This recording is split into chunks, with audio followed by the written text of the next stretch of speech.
Hello and welcome to a new episode of the Eastern Lariat podcast. Your show for news, notes, reviews, and opinions on the world of Japanese pro wrestling here on cagematch.net. I am your host, STRIGGA, and I am, of course, joined by Dylan. Dylan, last time we talked was still summertime. Now we are approaching, it's an official holiday in Japan. It's Autumn Equinox Day, Shubun no Hi. It's on September 23rd. And it's the official beginning of fall season, Dylan. And I know that you appreciate that very much because you're not a summertime guy. No, I famously hate hot weather very much. I'm extremely hot-blooded. My shorts are still very much in play, I will say. No matter what the temperature is, I'm obviously known for that as well, wearing shorts regardless of winter weather. But yeah, it's been so hot here, too, to be honest, the last few days.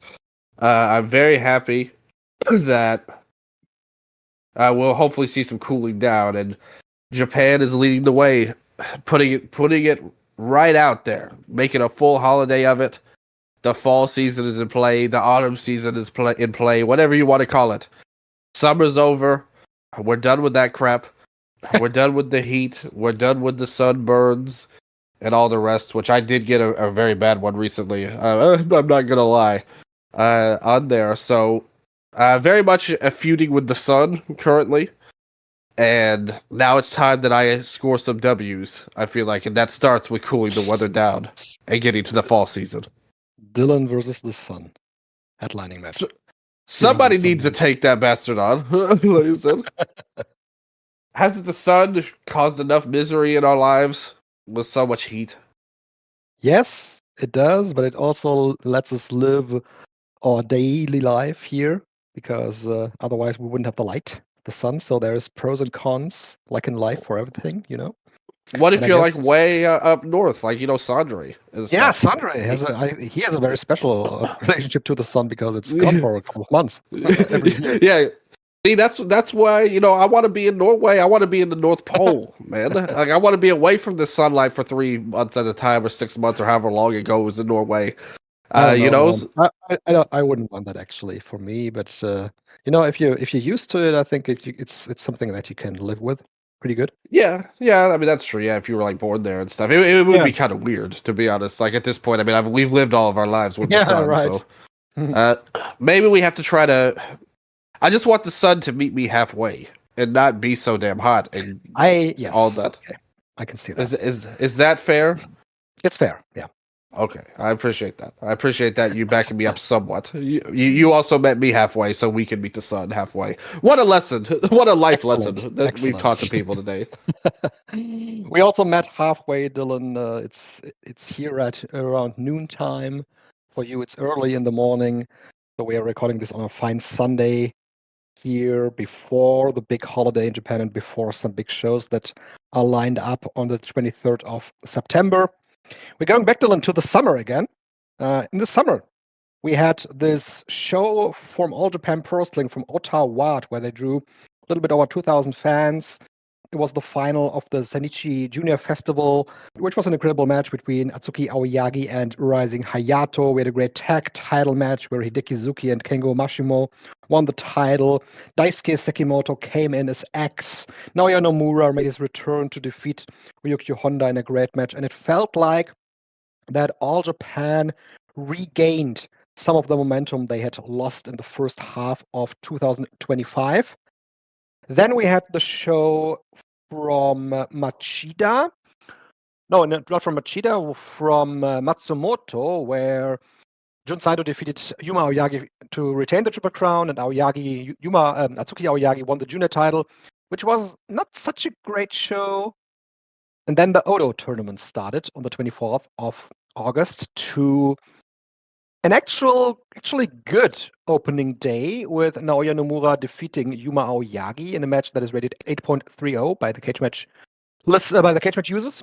But the continuation of the tournament, Dylan, that really left a lot to be desired. It finished on September 15th with Kento Miyahara defeating Ryukyo Honda.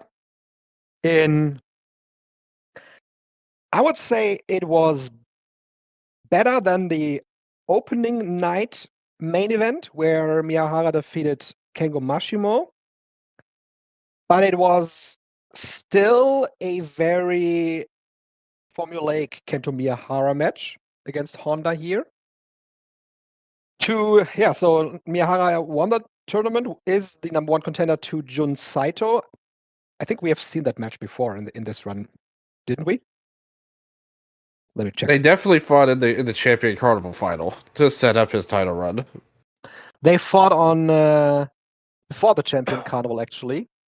Saito defeated Miyahara on March 29 this year.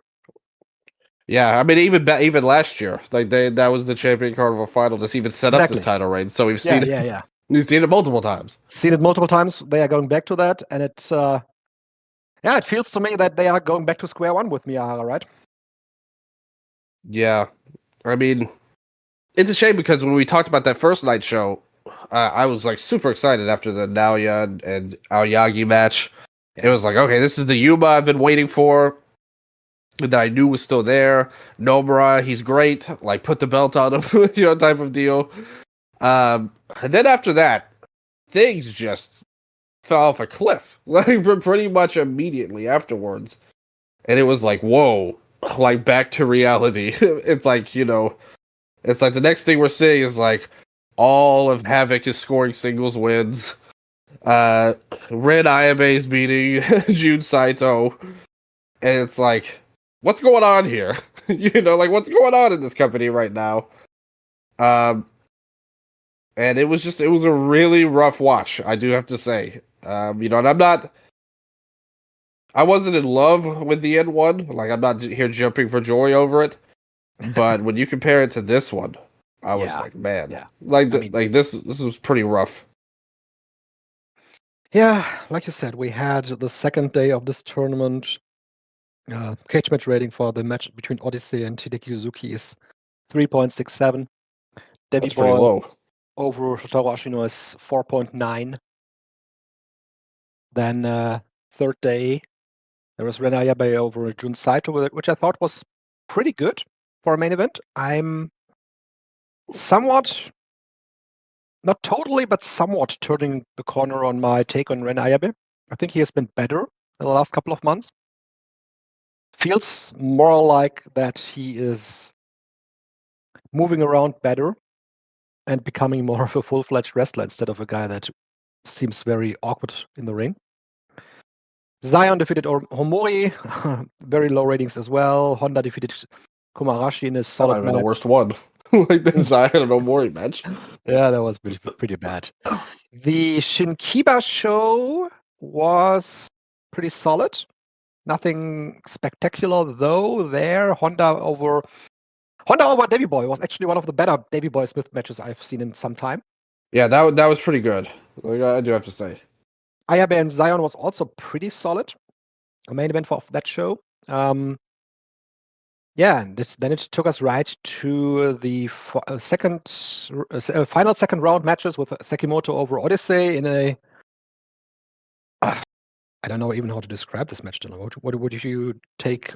What would you take as a description for this one? It was like, I will say this: the crowd was really into that match. Yeah, to be honest, like they bought in. It's pretty impressive when a guy like Sekimoto throws around a guy like Odyssey. And that's the thing that Odyssey has that Zion really doesn't, is that he's big. like he's very round, he's very big, and so when you have these other big guys throw him around, and at least it feels like the crowd's actually into him too. I guess they're kind of into Zion in the Havoc pros, but either way, it's not like it's not like you have to drop everything. Like, I mean, it's cool seeing Sekimoto do power stuff, but it's not. It wasn't like the end of the world for me or anything. Like, stop the presses. Yeah, no, But no, it was better than the Hideki match. Yeah, the Hideki match was atrocious. And even Yeah, that wasn't as bad as the Zion match where he didn't have his shoes on. Like, that was one of the worst matches of the entire year. Like, I would say so. Like, we're showing some improvement in Hideki Nepo NXT hires in all Japan. Yeah, and we had Miyahara defeating Naoya Nomura, crushing both of our dreams of a Naoya Nomura final. I really have no idea what Nomura is going to do in this company now. I mean, he's teaming with Yuma Oyagi again. Yeah, it's like they already told us what he's going to do for the tag league. Like, back with Aoyagi. Back with Oyagi, yes, that's what they're going to do, I guess. I mean, that's fine. Like, I mean, like, like that. You could do worse things than have them in a tag team. You could always do worse things, but you could also do, I don't know, you could do better things too.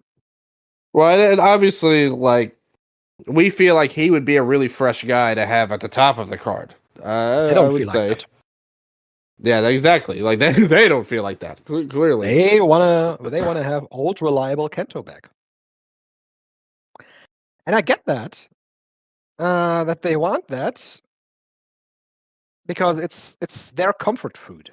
It's what brought them to the dance here, to be at this level of a company again. But I don't know if that's the right move for the foreseeable future or for the next coming years. Because when you look at a guy like Honda against Miyahara in the final, he was incredibly popular. The fans rallied behind Honda, not only at the entrance, but also during the match. There were loud Honda calls. And when I'm looking at his track record, Honda is becoming a guy who just doesn't get it done. He was in the final of the Oudou tournament 2023, lost. He was it the Real World Tag League. It says that he made it to the finals, but I'm not sure if that's actually accurate. Can't verify right now in the Tag League. He made it to the final of the Oudou tournament 2024, lost, and now once again lost the final of the Oudou tournament once again to Kento Miyahara. By the way, was it all 3 times that he lost to? I think. Ooh. Oh no, he lost to Kojima in 23. In 24, he lost the final to Ren Ayabe. Yeah, that's right. All right, that's right. So, and in the Champion Carnival, he was in the semifinals. Also very close to getting something. But, I mean, this guy has been with the company since 2020. And his highlight is a tag title run with Shotaro Ashino for 126 days, and that is it. I don't know when they will give this guy something that tells the crowd that their love is mirrored by the success that he has. Because at one point, people will probably give up on the thought that Ryukyu Honda is actually going to be a player, because the guy always loses when it's crunch time. Yeah. And I would have loved to see Honda get more of a chance earlier, not earlier this year, but last year, two years ago, when he was clearly ready and not relegated to being a comedy guy for most of the time. That would have been it. But Kento Miyahara, another Kento Miyahara run will be fine as well. But it's something we've seen. We've been there. We've done that. Yeah. Honda has definitely been, to me, like somebody that's really downgraded a lot in the last couple of years in terms of performance, because he's really embraced this comedy role that All Japan has put on seemingly everyone, or just let everyone go to their own devices. He seems to be one of the ones who really loves doing goofy stuff, along with Yuma Oyagi, to their own detriment, pretty much. Because when he first came in, to All Japan, I was like, whoa, like this is a guy. You know, like they pushed him right away early on. Like they had him up in the mix, like again, pretty much right away, like within a couple of months. Like, he had a great run coming off the Wrestle One stuff, and he felt like a dude. I loved the team with Ashino. I thought that really got undercut a lot. Like their whole vibe, like GOA was such a misused faction. I thought, Yeah. like the stuff with the shades was super over. Like it was so cool. He had a great look, and then somewhere along the line, he just was like, I'm gonna do goofy stuff. Like I'm shaving my hair weird. I'm gonna do my goofy dance. And it's like he might be having fun, but that's not really a main event player to me. So even then, I haven't even really thought of him that strongly. I mean, he's always in the mix, kind of. Like, you know, he had a title shot just like a month ago. Like and that's why I really didn't think he was going to win this tournament. I didn't have any expectations because he had that match, which was not even that great, to be honest. You know, but he's still a really talented guy, and I think he deserves. Like you said, if they had pulled the trigger 2 years ago, I think we would all be looking at him a lot different than we do now. Yes. But I am in favor of them bringing back the team with Onsai as well. You know, New Point coming back was a good idea.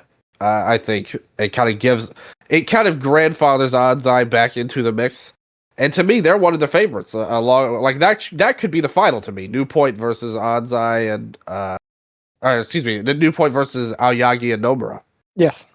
Yeah, Yes. like I think that to me should be the Real World Tag League final this year. Let's do that. Yes, so we have that with Kento Miyahara going for the Triple Crown. Like you said, we had the return of Yuma Ansai. Did anyone ever state what he did in his absence? Yeah, that's never been stated at all in All Japan. What everyone is saying is that somehow the president got him this movie role, but as it's turned out, like as I've seen it talked about, it's more like an extra like role. Like, okay. Like it's not like he was a starring man in whatever this was. It probably wasn't worth missing him for all this month, from how I understand it.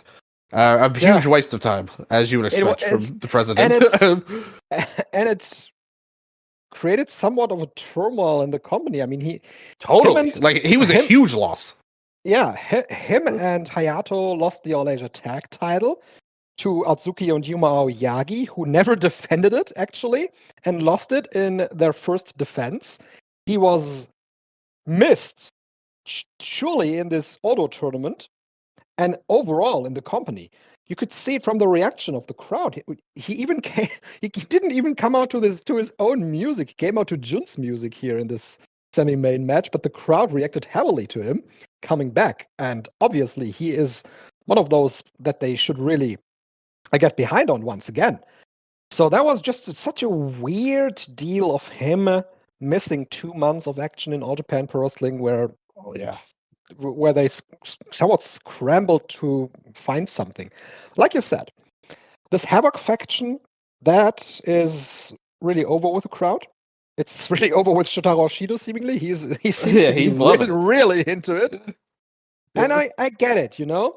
That is a guy, like you said, with Gugni of Anarchy, they took away that faction from him.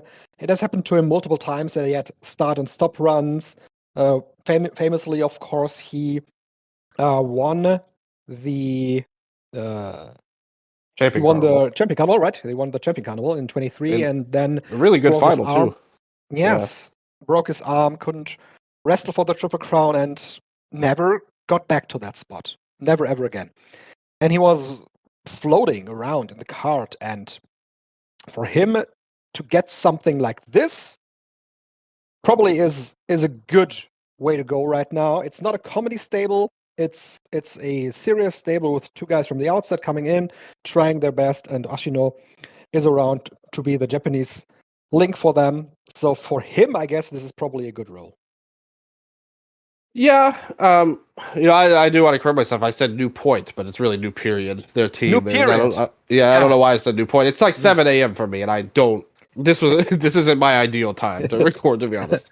So if I say stupid stuff, cut me some slack on this episode. But yeah, new period. There's a much better name anyway. But Ashino, we all know what he can do in the ring. Like, we know how great he is. And that was really their chance. Like, they said, all right, like, we've reached the point. And that was pretty much right around the time Kento's last title reign had ended, the 2023 run, if you remember that. And Ashino has always been such a great player, like, when it comes to tag runs. Like, he's always doing great things, whether it was Honda, whether it was with Runaway Suplex, and now he's kind of tasked to, like, help out these, like, big, clunky foreigners, like, try to wrestle good and help kind of even them out, because they are over to the crowd. He kind of completes their set and makes them somewhat tolerable. Which is good. Like that's a good role for him. And like you said, he's having fun. But yeah, like they had it set up perfectly. Where he had won the tournament, he beat Tiak in the final, like a really great, like probably the last great Carnival final that we've had.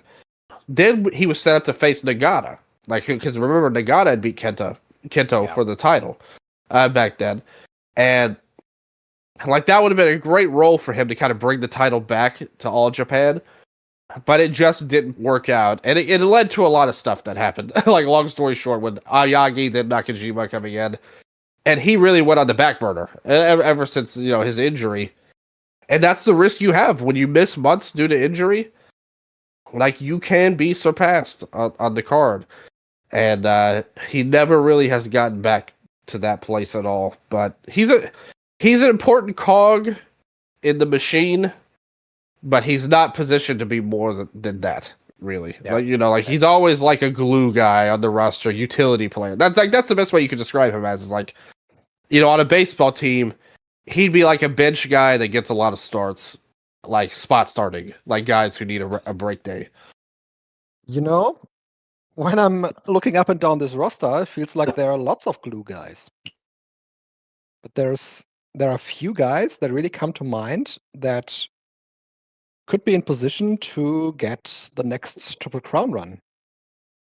Another one of those is Yuma Aoyagi. Yeah, I know. That's it. There's Kento and Yuma Anzai. And Another Anzai, one of those is clearly Yuma Aoyagi, who we thought he would win the Triple Crown from Jun Saito in August, which he did not in the end. But other than that, they try with Ren Ayabe really hard. I think they want him to succeed. They want this project to succeed. There's no doubt of that. And yeah, but I had the feeling recently that they want to try to get Dan Tamura into the heavyweight role. Him and Sakamoto on Tuesday. Like, that's going to tell us a lot if that's true or not. Whatever. Yeah. That's right. Naoya Nomura is there, but it's not like they have positioned anyone to really be the next dude. And that's unfortunate, because there's definitely talent, and there's talent that's really over in this company that could play a role. And then once again, going back to what I said earlier this year, when I talked about Rising Hayato and him making it to the tournaments of the heavyweights, and he really never did, which is unfortunate, because he also is really, really popular and could be one of those that could get fresh matches in the main event section. And that was kind of a point I was about to make. Like, it feels like this year they've honestly invested a lot more into getting the junior division up than the heavyweight division. Like, that final with Atsuki and Hayato was a great match. And they had him intermingle with the heavyweights in the tag team with Anzai. But they've done it with a lot of people. Yoshioka, Musashi, Atsuki came back from injury. It feels like the junior division really got a lot of care and focus this year. To the point where they were able to main event. So they've elevated that division pretty successfully to where it was, I would say, all of that. But it's still not the same level as a thriving heavyweight division, which we don't have right now overall. But I do think that feels like something that there was a conscious effort of, that they were like, hey, like, we're really going to reload this junior division and make it mean something. And I think I really think they succeeded in that. But they have not had the same level of care. Their idea for the heavyweights, let's just be real, was, okay, the Saito brothers are really over. Let's give Jun his flowers here, and let's build the title around them and like their match. And now we're after that match, and they don't really have anywhere to go with him. So, the like, strategy is clearly Kento. and I mean that's fine. Like, I mean, Yep. I don't hate it. It's been like 3 years almost since he's been the champion. That's okay. It's completely yeah. fine. Yeah. Yeah, like it's not like you said. I mean, we've been here multiple times before. It's not anything fresh, and he's faced all of his potential opponents. Like, at this point, so it's not like we have any great new matchups like you would have with a Nomura, like, which is what I wanted. But I think if you put a gun to my head, like, you get the idea of maybe Aoyagi and Nomura being a tag champion level team, and then Kento winning the main belt, or one of the other two, like if Aoyagi won the belt, then Kento and Davey Boy would be the tag team champions, which is a downgrade, in my opinion, from where we were at before. Yeah. So it's kind of like the puzzle pieces fit together with Kento. And I do think ultimately, regardless of who wins the title, the real end game should be Anzai getting this Triple Crown back, because losing him, it really shined a light on just how vital he is to the company, like losing him for these last couple of months. I'm sure that wasn't the intended reason why he left, but it was an unintentional side effect to just see just how much this company missed him while he was gone. And I think, like I said, I said it before, this company as a whole took a step back when he lost the Triple Crown last year. Like, they never got back to where they were when he was the champion. So I first personally hope that they get it back to him sooner rather than later. And I don't foresee Kento having a long reign. This is going to be to set up whoever wins the belt at the end of the year, I'm sure. Kind of thinking that Anzai could be in line to getting the Triple Crown really quickly. Yeah, end of year, Kento versus Anzai, main event. Yeah, would be the best way to go. And it's good that they have the next tournament already coming up with the Real World Tag League. Yeah. In that tournament, they can heat up Yuma Anzai pretty quickly if they want to. Yeah, ready-made challenger. Just have a pin Kento like on their team, pretty much. Yeah. Yes. And it would be great for Anzai to have a title run where he's actually being built up as a challenger for quite some time, because famously his first title run came out of the situation that Nakajima left the company and he was just basically there, and his title run didn't get off to a good start. No, he had to fight to make that title reign what it was, because he got off to a bad start because Nakajima was not the greatest. He didn't give him the gentlest put over when he no-sold his finish and walked out like an asshole. Right. Exactly. Yes. That's what happened. But still, though, we have 2 months left, almost 2 months left until that end of the year show. So they could make it work with Yuma Anzai to challenge Kento. Over 3 months. Yes. Yes, yeah. 3 months. Oh yeah, that's right. Yeah. I'm glad that we still have 3 months left in this year. It's progressing also quickly. Yes, Yuma Anzai, new champion. Let's do that. Other than that, in this company, we saw the All Asia Tag Title challenge from Musashi and Seki Yoshioka. They are also back to square one, where they both had singles runs, Musashi and Seki Yoshioka, in individual ways. And now they're back together as a tag team and beat the Aoyagi brothers, for the tag title, which is okay too. I mean, Musashi and Seki were a great tag team for the All Asia scene. And we're getting back to that again. That's good. And Yuma, we don't know. He probably is going to team with Naoya. Atsuki still is the junior heavyweight champion, and that's where we are, Dylan. And before we go to the show for the card for the 23rd, of course, the beginning of this show was sad cause, puts it too mildly. The death of Taishi Nagao was just crushing in so many ways. That this young guy at the age of 21 fell victim to a situation that It's still really unclear what happened there. The All Japan office said that they outsourced the drivers of their bus, and now they got back to not outsourcing that and using drivers for the company once again. And we had some reports that after Taishi Naga was run over by this tour bus, by the All Japan tour bus, he was in a coma for a couple of months, and even the wrestlers apparently didn't know about that. They only learned, like we did, that he passed away on when was it? That he passed away a couple of weeks ago. So the show opened with a 10-bell salute, and it also had some really heartwarming moments where after the Makanoji Dai versus Havoc tag, six-man tag match, Hideki Suzuki and Zion went to the picture and the urn to mourn him, and Hideki Suzuki he was really close to Taishi Nagao. Hideki joined the company officially. He became an official member of All Japan Pro Wrestling after Taishi Nagao became a member of All Japan. So even though Hideki is clearly the veteran and the senior to the late Taishi Nagao, Suzuki always called him his senpai. So they really had a bond. They had a special bond, and when he saw the wrestlers standing ringside, you could see how incredibly popular this young guy was amongst his peers, amongst the roster, amongst everybody in this company.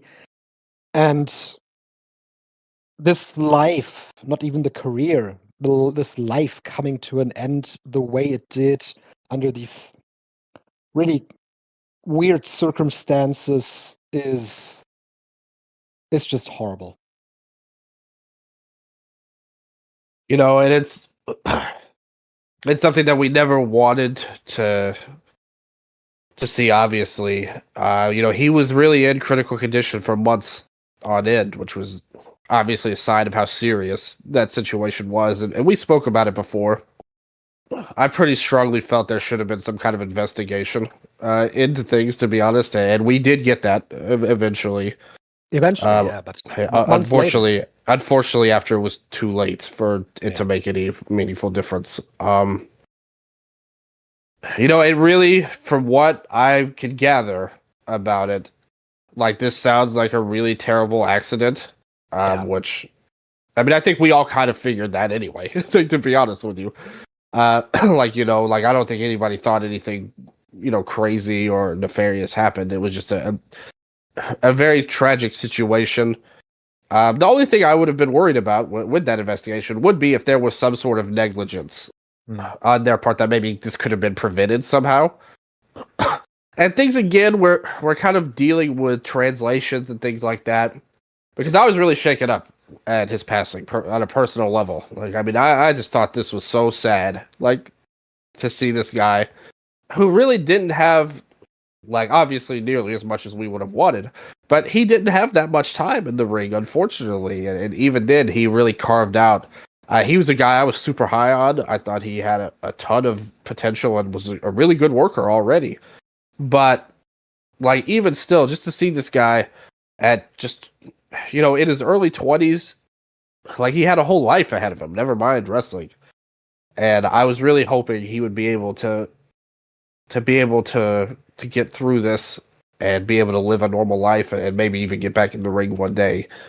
But, it sounds like, with what I can tell, is that they were talking about how he was trying to, like, help. There was some sort of tight space this bus was trying to get into, and he was kind of on the outside trying to help steer it in a lot of ways and maybe give direction to it. And unfortunately, it just seems like, again, a very unfortunate accident happened where he wasn't seen and the bus ran him over, which is, again, a very terrible, like, painful thing to go through. It sounds like everything he went through was so painful, and I really hope the best for his family, which, I mean, it sounds like, too, that there's, like, this isn't over from a legal standpoint with his family, which I certainly don't blame them for, especially with the president's pathetic comments that he had at his press conference that he had, which he rightfully got blasted on Twitter for. I just have no respect for somebody who can talk so flippantly about such a young death. Again, never mind that he was an employee of your company, but the way he talked about it was just so terrible, and I hate it. I hate seeing this. This All Japan office, this really rubs me the wrong way. There's red flags all over the place for years with these guys in charge. Well, with one person in particular. Like, honestly, the other guy was a lot better at the press conference that he Fukuda. had. Fukuda, that is, of course, yeah. Yeah, Fukuda, the moron. Like, President Fukuda. Like, as I said, he should not... I even said on Twitter, I was like... And the thing is, I don't want to just blast anybody. I was talking with our friend Irv about it, and he was talking about how he was trying to hold back from going scorched earth on everything, and I don't want to do that, because this is a tragic situation, you know, and we don't know like how anybody can deal with such a painful loss, you know, and I try to give a lot of grace for that. But what he said was so like wrong. It felt like even a lot of the wrestlers weren't too happy. Hideki has been really hard on Twitter about the media and everything. You know, and unfortunately it had to happen because of this terrible accident and terrible passing that we saw. But I definitely think if Fukuda is smart, I hope that someone else is kind of tasked with this public speaking in the future, because he's clearly not built for it overall. But I hope that ultimately, like I said, it feels like the family is going to pursue legal options over this, which I'm 100% on their side, to be honest. And I really don't know the ins and outs of this bus thing or the company or whatever, to be honest with you. Like, I don't know if this was the wrong or right thing to do. I mean, obviously it was wrong because it was an unfortunate accident, but I don't know if this is common. You know, we don't really know the ins and outs of the Japanese wrestling scene on that end. So I don't know. It seems like that they are going to make changes, though. They did say to that they're going to use their own bus from now on. You know, and I if anything, I mean, the driver himself is going to have to live with this, like, now in his own life. And I mean, it's nothing he, you know, this is not what he wanted, like, and now he has to face that on his soul. And I hope that, you know, he can realize that was not what he wanted. It was not on purpose, you know. So, you know, I'm praying for everybody involved, but losing Nagao, it hurt me, you know, to be honest with you. Like, it was a real shame what happened. And like I said, we can only hope that, you know, his family can get some sort of peace in the future. I know they've set up some kind of, like a show, like a memorial type of show.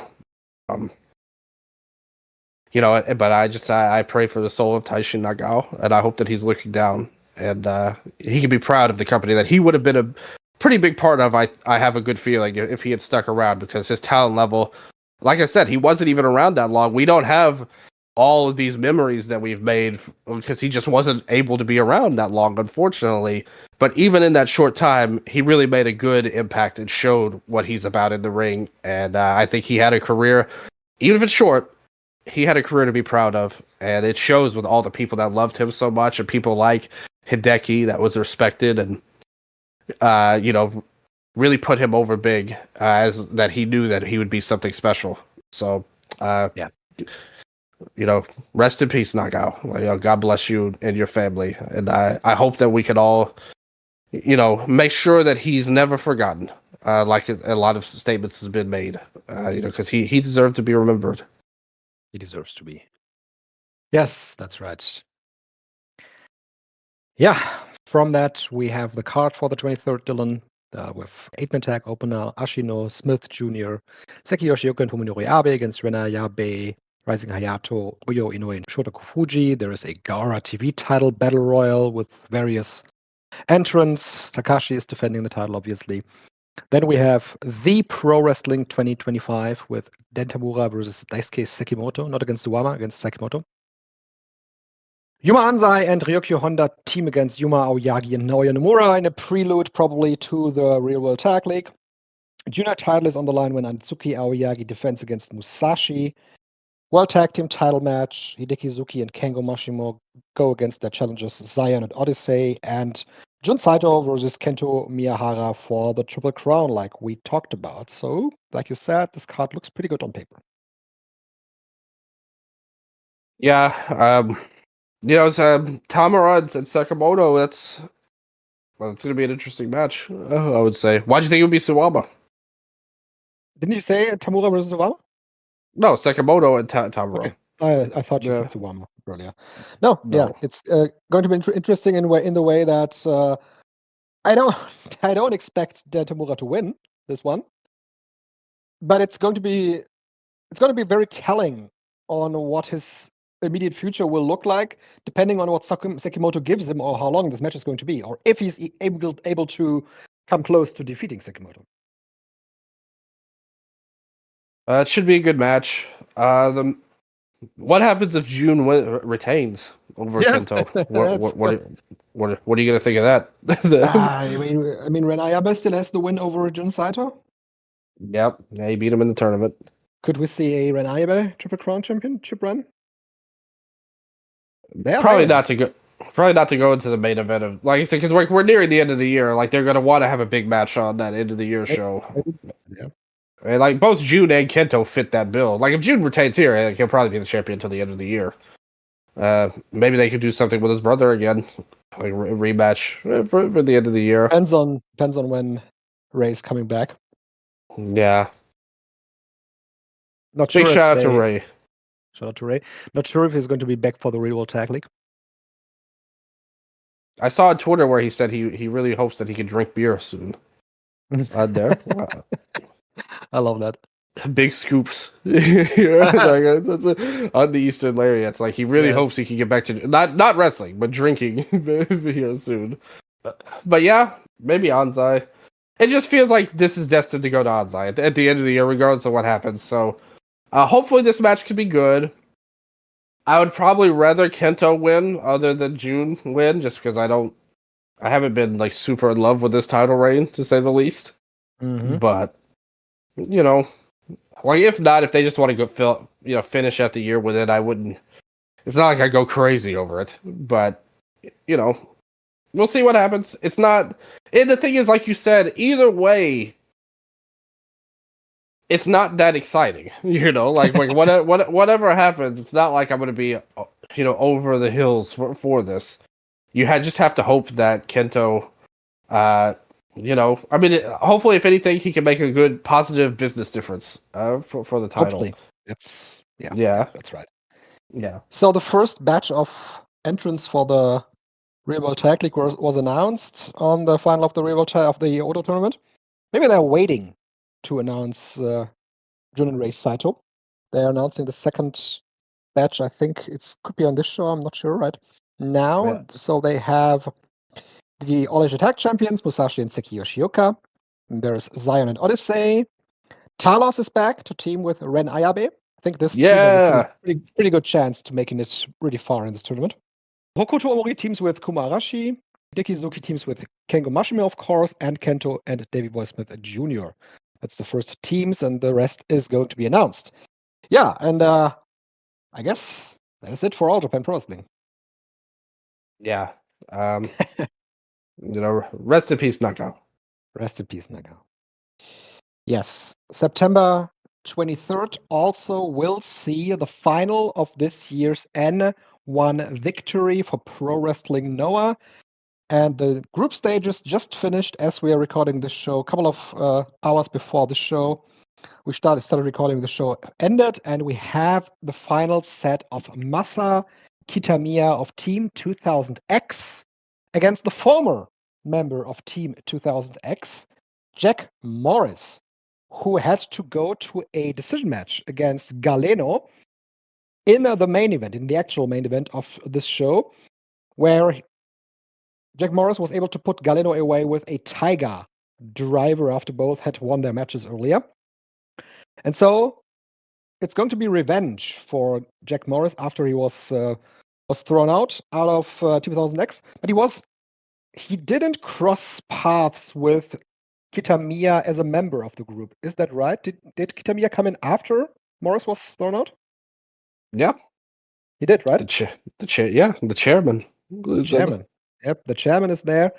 So Jack Morris is going to be the clear babyface in Kirkenhall on September 23rd to go against Masaki Tamiya, who, Dylan, you talked about the Masaki Tamiya on your preview that you did with Dr. Jonathan, who Masaki Tamiya had quite the run in this tournament. I was really impressed by the way that he carries himself now as a heel. I think he's much more comfortable in this role, being a heel, being the antagonist, as in comparison to when he is supposed to be a babyface. I don't think that he has quite the tools and quite the energy level that is required to be a babyface, at least not a top babyface, but in a role where it could be a antagonist for a main event babyface. I could completely see that, and so I was really, really happy to see that he was able to beat Katsuhiko Fujita, even in the way that he was able to do that here in this final tournament match, in this final block match.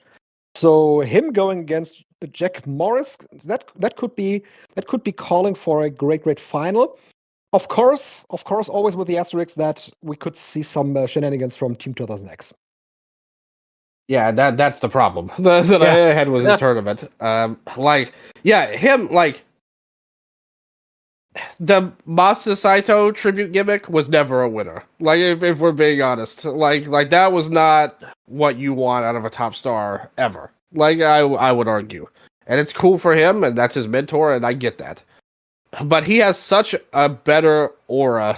Like, with all due respect to people who don't like saying that, he has such a better aura now as a heel. It's a totally different style. As soon as you see him, like, he looks like a guy. You know, like when he came out with the suit, the shades, all black. Like I said, we talked about it before. He looked kind of like a Hitman type of style, and he looks great. Like, he looks like a main event player now, which he never really did with just the basic stuff.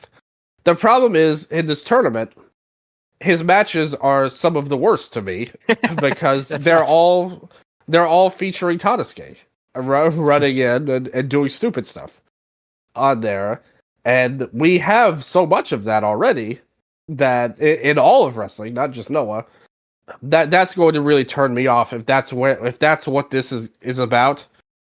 You know, like him always having interference and stuff in his matches. That's really gonna like cool me off of wanting him to do good, to be honest. But I mean, he does, like, he carries himself great. Like, he feels like a main event player. I think the push was good, like the betrayal with the chairman and all that stuff.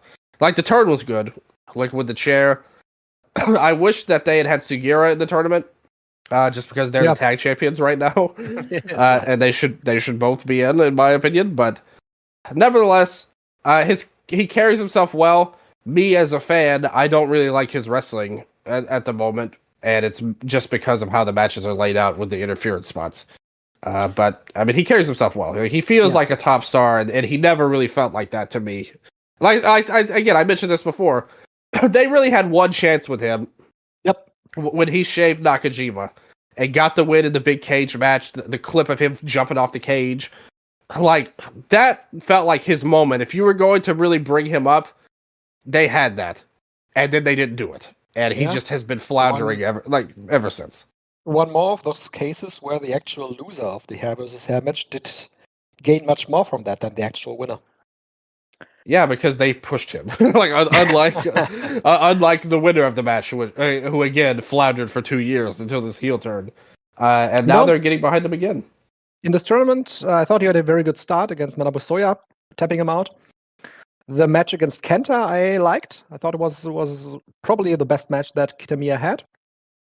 And for the most part, it was interferences. You're right there about that. We'll see that that's probably going to continue in the final as well.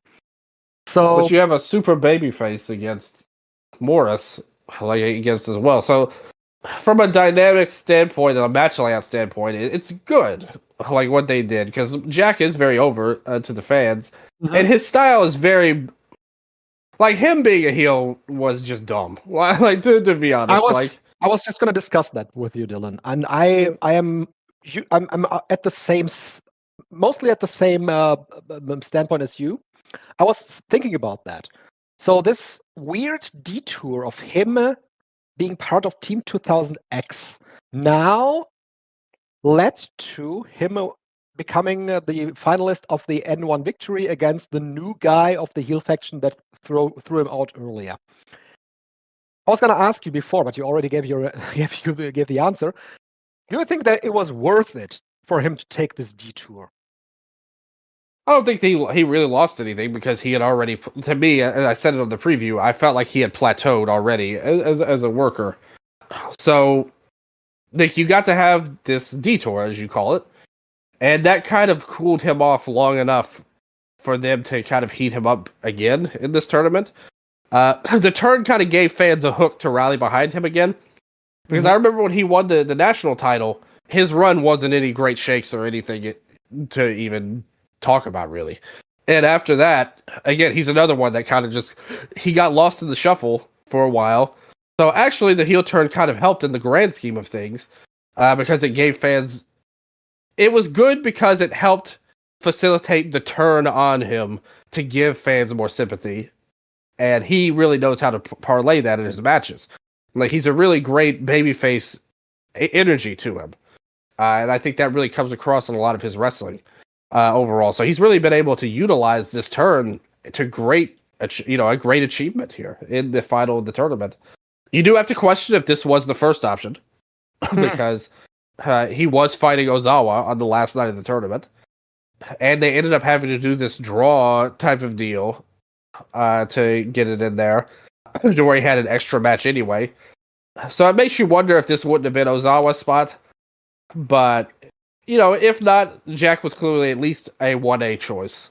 So that he's built himself up good in the babyface run. I think that I would have... this makes sense. This is good. But, the tournament itself... the thing is, pretty much everybody... There really wasn't any kind of... this guy sucked in the tournament. So-and-so had all these terrible matches. It was a drag watching these guys go at it. The problem is, 90% of this tournament, it felt like, were firmly in, that 3-star, 6 out of 10 range. A lot of matches that just weren't very memorable. Even ones that I thought could be great. Really weren't able to deliver to the extent that I would have wanted them to be honest. And there were some good matches. There was even a couple that kind of scraped greatness, truly great matches, mostly on night 5, I would say. On there. Or Keno, I think, was the one guy. To me, he's the clear MVP of the tournament. Yeah, he was an MVP player in the tournament. I liked all of his matches. And he got some of the best stuff in the tournament. I think him versus Daiki Inaba might have been my favorite match of the whole tournament. That was great. To be honest. Not even a main event match. No, and that was on the night 5 show, and I liked every match on that show. Yeah, that was good. Pretty much. I thought every match was good up until the final. I think that everything on there worked. If you're gonna watch one show from the tour, I think the night 5 on the 15th is really where you go because you got a good look at everybody. That was probably Harutoki's best match versus Jack. Galeno and Ricky did all right. Kitami and Daga had a heel versus heel matchup. Keno and Inaba, I loved. Kaito and Oka, that was another of my favorite matches of the tournament, I thought. And the finishing match with Endo and Fujita was a lot of fun for what it was. I wish the finish was performed a little bit better, but I thought the match itself was a lot of fun overall. But in general, though, I do have to say, even with those really good matches on night 5 and some others you could point to in the tournament, this tournament really needed, in my opinion, that Kaito versus Oiwa match. From last year. If you had that kind of match that really stood out, it was really great, I think that would have helped the whole tournament have a lot more juice to it. Because there were some shows where the crowd wasn't super into it. I would have to say some of these smaller shows, and I think we have to be fair when we say that. But I do think this tournament was missing top tier, really standout matches. It was a lot of good not a lot of great, and I think that they could have used a lot more great. Yes, I agree with that totally. I would say that Kaito had a pretty good tournament as well, except for the Katsuhiko Fujita match. The match, I mean, it's fair. This was not a good match. I thought his tournament. I thought his best match was probably the opener in Kenta and the match with Oka I mentioned. Yeah. Everything else was pretty disappointing. I thought he was pretty ho hum. I do have to say, but his tournament was very much. If you look across the roster, there weren't really many guys that were better than him, actually. Well, even the match versus Indo, I thought should have been a great match, and I don't think they touched what they could have had. I liked it more actually than the cage match users and like you. It was good. Like it wasn't a bad match, or by any means. But with them, I was expecting and even the Oka match, like the Oka match was like a 10-minute, like really strong performance, and I loved what they did with it stylistically. But they weren't able to really have something really spectacular, which was my expectation for Kaito. There was no top tier. There was no top tier in this tournament. That's right. Oka, what do you think about Oka? I don't understand what they're doing with him at all. Me neither.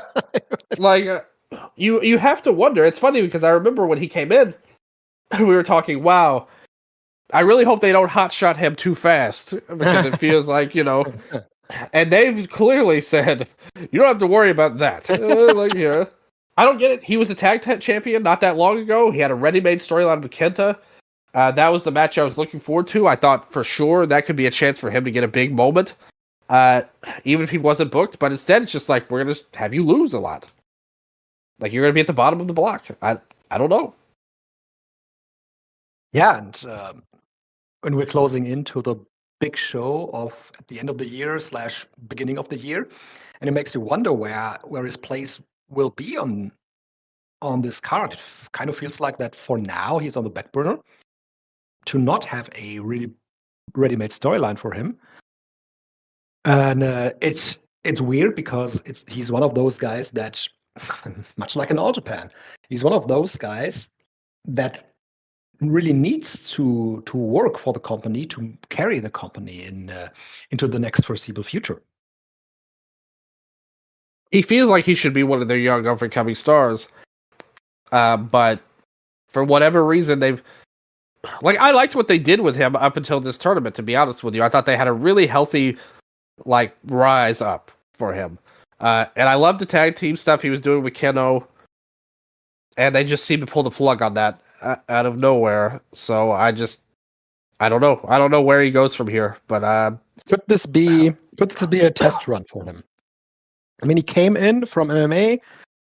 He took to wrestling really well, developed really well. Could this be like the tests that the company wants to see what he does, how he acts, how he behaves once they put him in the situation like this where he loses a lot? I guess my question, if that's true, is to what end? Exactly. I know, but it's wrestling, Dylan. But I mean, he was in the tournament last year. Yeah. And he was in mid tier. It's not like he was way down or way up. And I guess technically he finished near the bottom of the block again. But still, it's not like he was just like way worse than last year. He's kind of in this. It was a neutral move from last year. So pretty much he had 6 points at the end of last year. And he has 6 points now at the end of this year. So so clearly last year was supposedly the test, I guess. Maybe. And they're the ones that are failing the tests, not him. I would say with their booking of this tournament. But after all, Dylan, he only finished with 2 points less than the actual world champion here, the GHC heavyweight champion Kenta. He finished with 8. Well, everybody was kind of stuck in that. Yeah. Everybody was stuck in the middle, and that's something that I wanted to point out as well. It's something that we pointed out with the G1 as well. This tournament needed someone that is really a dominant figure, and we didn't have that. Everybody could beat everybody, and it felt like a big mix of very samey guys in a lot of situations. I mean, Naomichi Marufuji rolled up Galeno before Galeno came into the situation where he almost made it to the finals. And, there was trading wins and losses back and forth. Talking about somebody I'm sick of watching after this tournament. Both of those guys, Galeno especially. I had actually no clue how young he was when you brought it up in the preview. yeah. You didn't know that, huh? No, I was not aware of the fact that he only was in his mid-20s. So Yeah, maybe the development, not even the development, maybe still coming. Kenta, yes, yeah. He lost to Kaito Kiyomiya and to Manabu Soya in his first 2 matches, then won at the next 4 to make it to 8 points, and then lost to Tetsuya Endo to at the final day to not advance to the finals of the tournament. So in theory right now, we could have 4 different challengers lined up for Kenta. They had a storyline mid-tournament where he won 2 matches back-to-back with a small package. The first one against Masa Kitamiya, where Kitamiya dominated him in the final parts of the match and almost had it won, but he didn't get the pinfall. He raised up Kenta again and wanted to put him away with a different move, and Kenta rolled him up. And then in the next match, Kenta beat Ulka Sasaki when Ulka was going for a submission move, and he rolled him up there. So it's not that Kenta is portrayed as that big star, that big boss in the main event scene. He is very vulnerable and has losses. What do you make of that? If they just flipped his loss from Soya to Ulka, that would have helped everything. I think like so too. The tournament looked very weird. Why Soya? Yeah, exactly. Why Soya? Like that needs to be the question asked of so much of the last couple of years of Noah, I would say.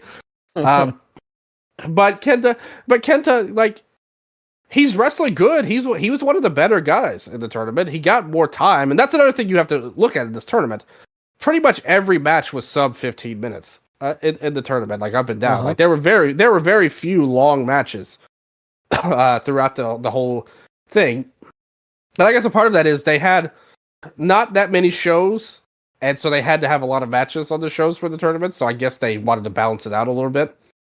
But I thought he did a good job. Like in the tournament, I thought he had some of the better matches with people like Kaito, Ulka. The Endo match I just watched was really good. Yes. So he was one of the better guys of the tournament, honestly. The booking was weird. Like I said, it would have made perfect sense if Ulka had gotten the win instead of Soya, I think. Because like all of those guys are worthy contenders. And right away, in my predictions, I knew for like right away Endo was going to beat Kenta to knock him out of the tournament on the last day.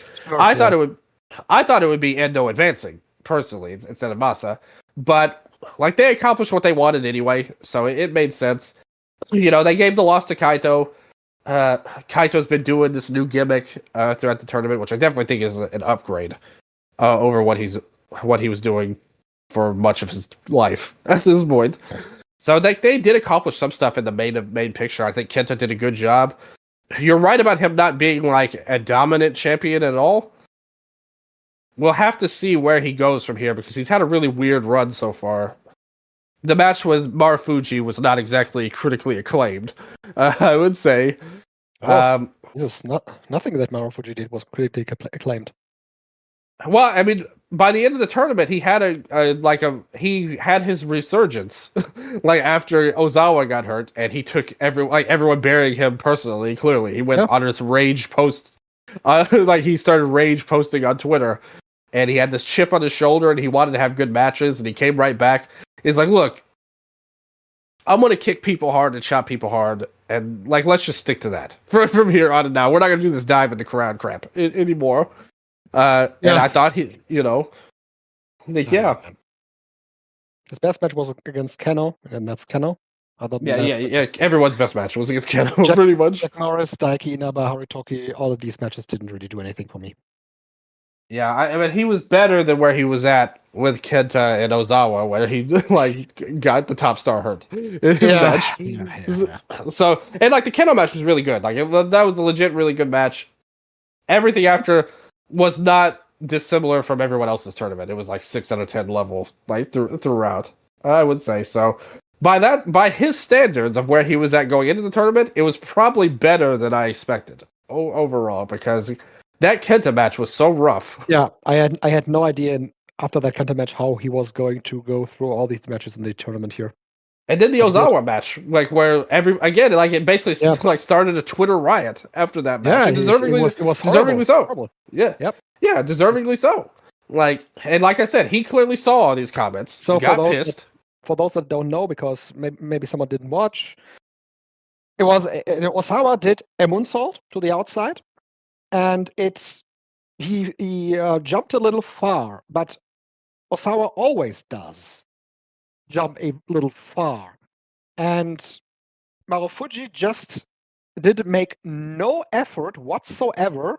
You could see it in his complete body language, in his whole body language. His face, his body, he didn't make an effort to actually catch the guy.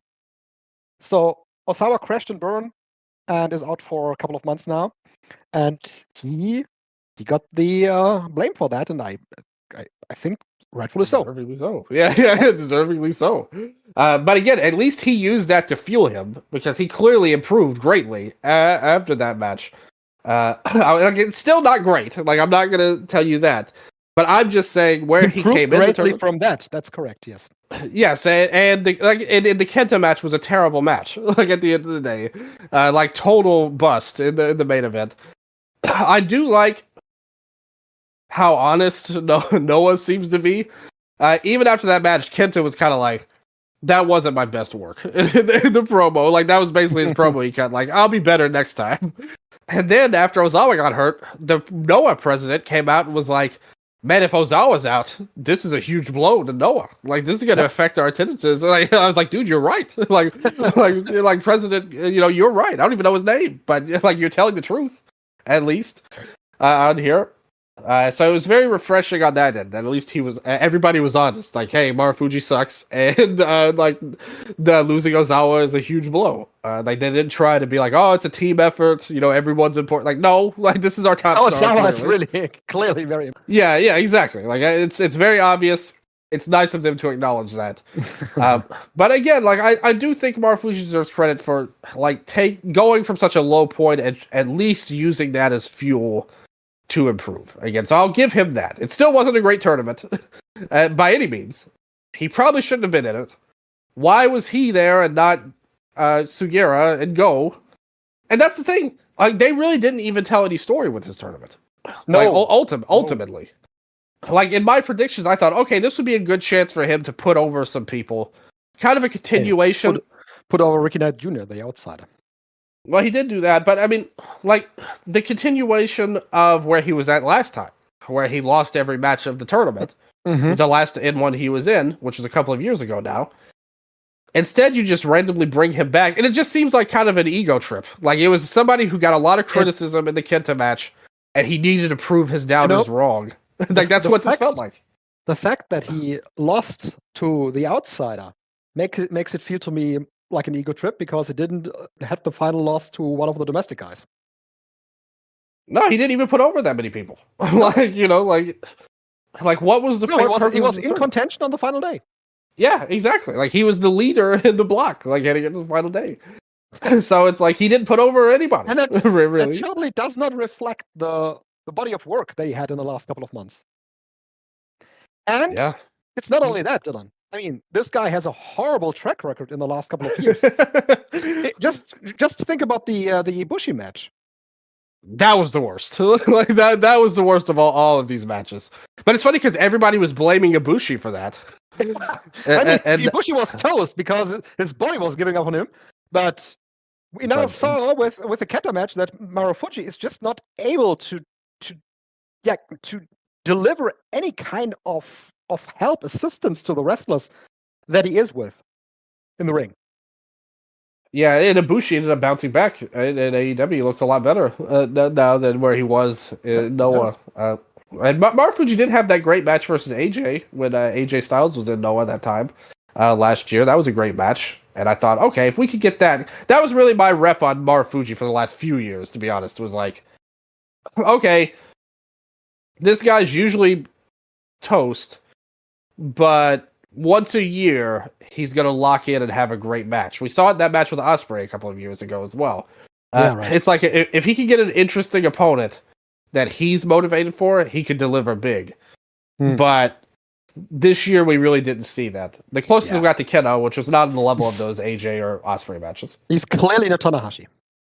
That's another thing I mentioned. I was like, in my reviews on the Patreon, patreon.com/EasternLariat, where I reviewed all the in-one shows.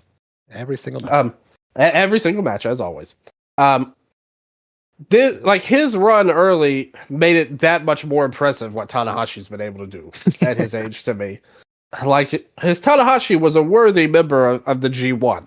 And even had some like really cool matches versus like Taichi and Tsuji. Like, those were great matches.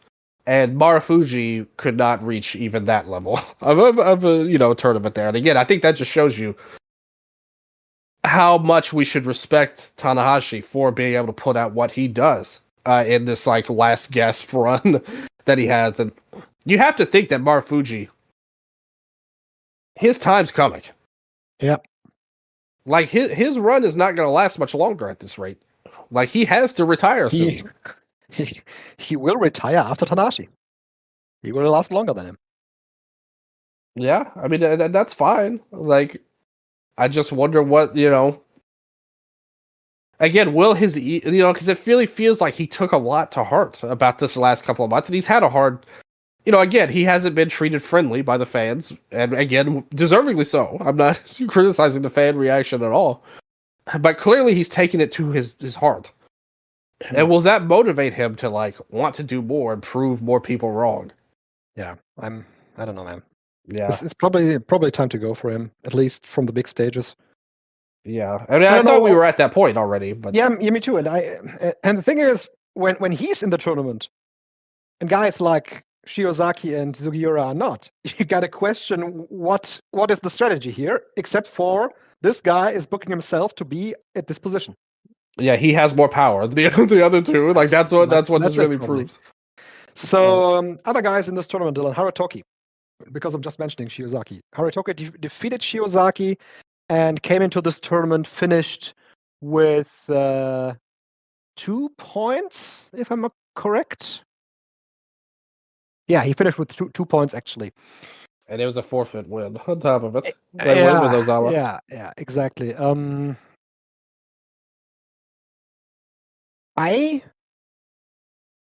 not sure right now. I think this might have come too early for him. I wasn't too into most of his matches. I thought he had, like for example, against Marufuji. In this match, he had some moments, but other than that, it felt like there are still pieces missing in this puzzle.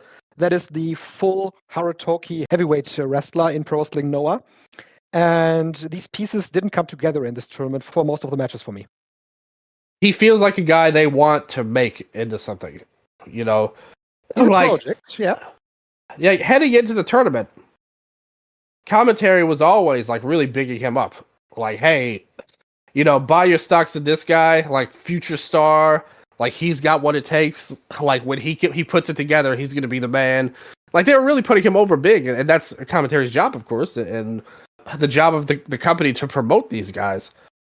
But unfortunately, I have to say he was a pretty big disappointment throughout this tournament for all the reasons you mentioned. And by the end, I was just thinking, if this was going to be his run, where he really didn't do anything of note, they should have just had Go in there. Like you should have just rolled the dice. Like, if you're going to put Marufuji in, you could risk Go at the same time, and I think the tournament would have been a lot better for it if Go was in it. A, it would have been better if Go would have been in it, and B, you would have had a better storyline with the veteran coming into the tournament, losing all of his matches, and you could say, okay, that's it for Go. He's transitioning to the openers, and he's helping the young guys there in the opening matches, and is not going to be in the N1 anymore. Well, I'm not ready to reach that point with Go because I saw Go's match with Haratoki, and that was better than all of these other guys. Yeah, that's right. Yeah, it was better than all of them. Like let's be honest. I think before the tournament, the Kaito match was pretty good too, right? Yeah, that wasn't a tournament match though. Yeah, I'm just saying. Yeah, that was fine.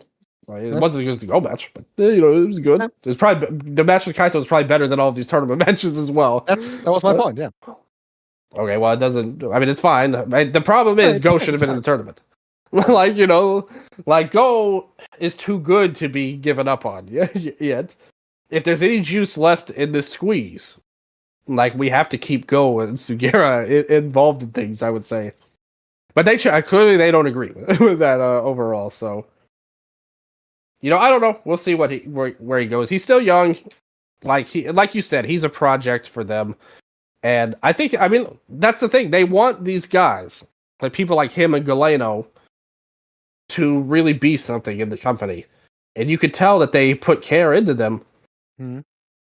It's just like you said, the pieces are kind of missing at the moment. So, but there's still room for development with both of them. And then there is a guy like Daiki Inaba, who had the best match of the tournament with Keno. And he's floundering. He's on the undercards. He's on the midcards most of the time. He was tag champion for 1 month and then lost it to Kitamiya and Sugiura. And I mean, from when you look at the fundamentals that this guy has. I remember when we talked about him back in the Wrestle 1 days, you know, Dylan, when he was Wrestle 1 champion, leading the company there. He was one of the best guys that this company had. And he came into Pro Wrestling Noah. And just from the wrestling standpoint, Daiki Inaba has a lot. But they are just not getting behind the guy. And he's not believably any threat to the main event scene anymore, because he was slotted in a certain role, and there he is. He's having good matches here and there, but he's not someone that they could just pull out of their hat to challenge Kenta one day.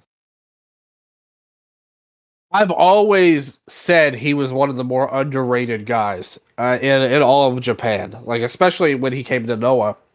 And I think he was truly underrated because he was just somebody that nobody ever talked about or mentioned. But I always thought of him as like a really great in-ring guy, like very talented worker. I like his energy too, actually. Like I think he's got charisma. I think he's got really good fire. His biggest runs have been in the tag teams with Kitamiya and Soya earlier this year. And like you said, he kind of gives off a vibe to me as like Noah's Yoshihashi in some ways.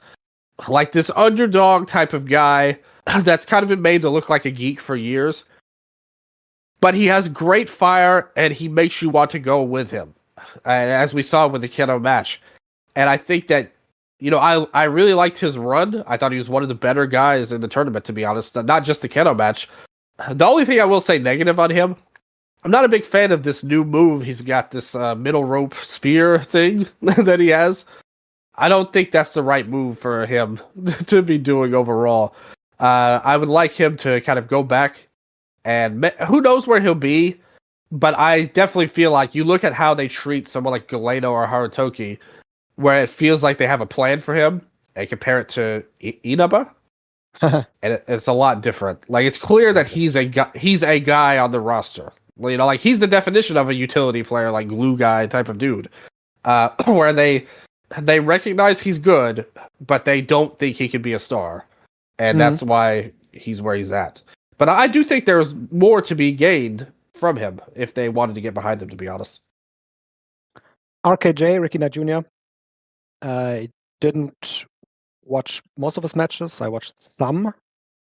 He didn't particularly do anything for me. Just like I'm not too much of a fan of him anyways, wrestling wise.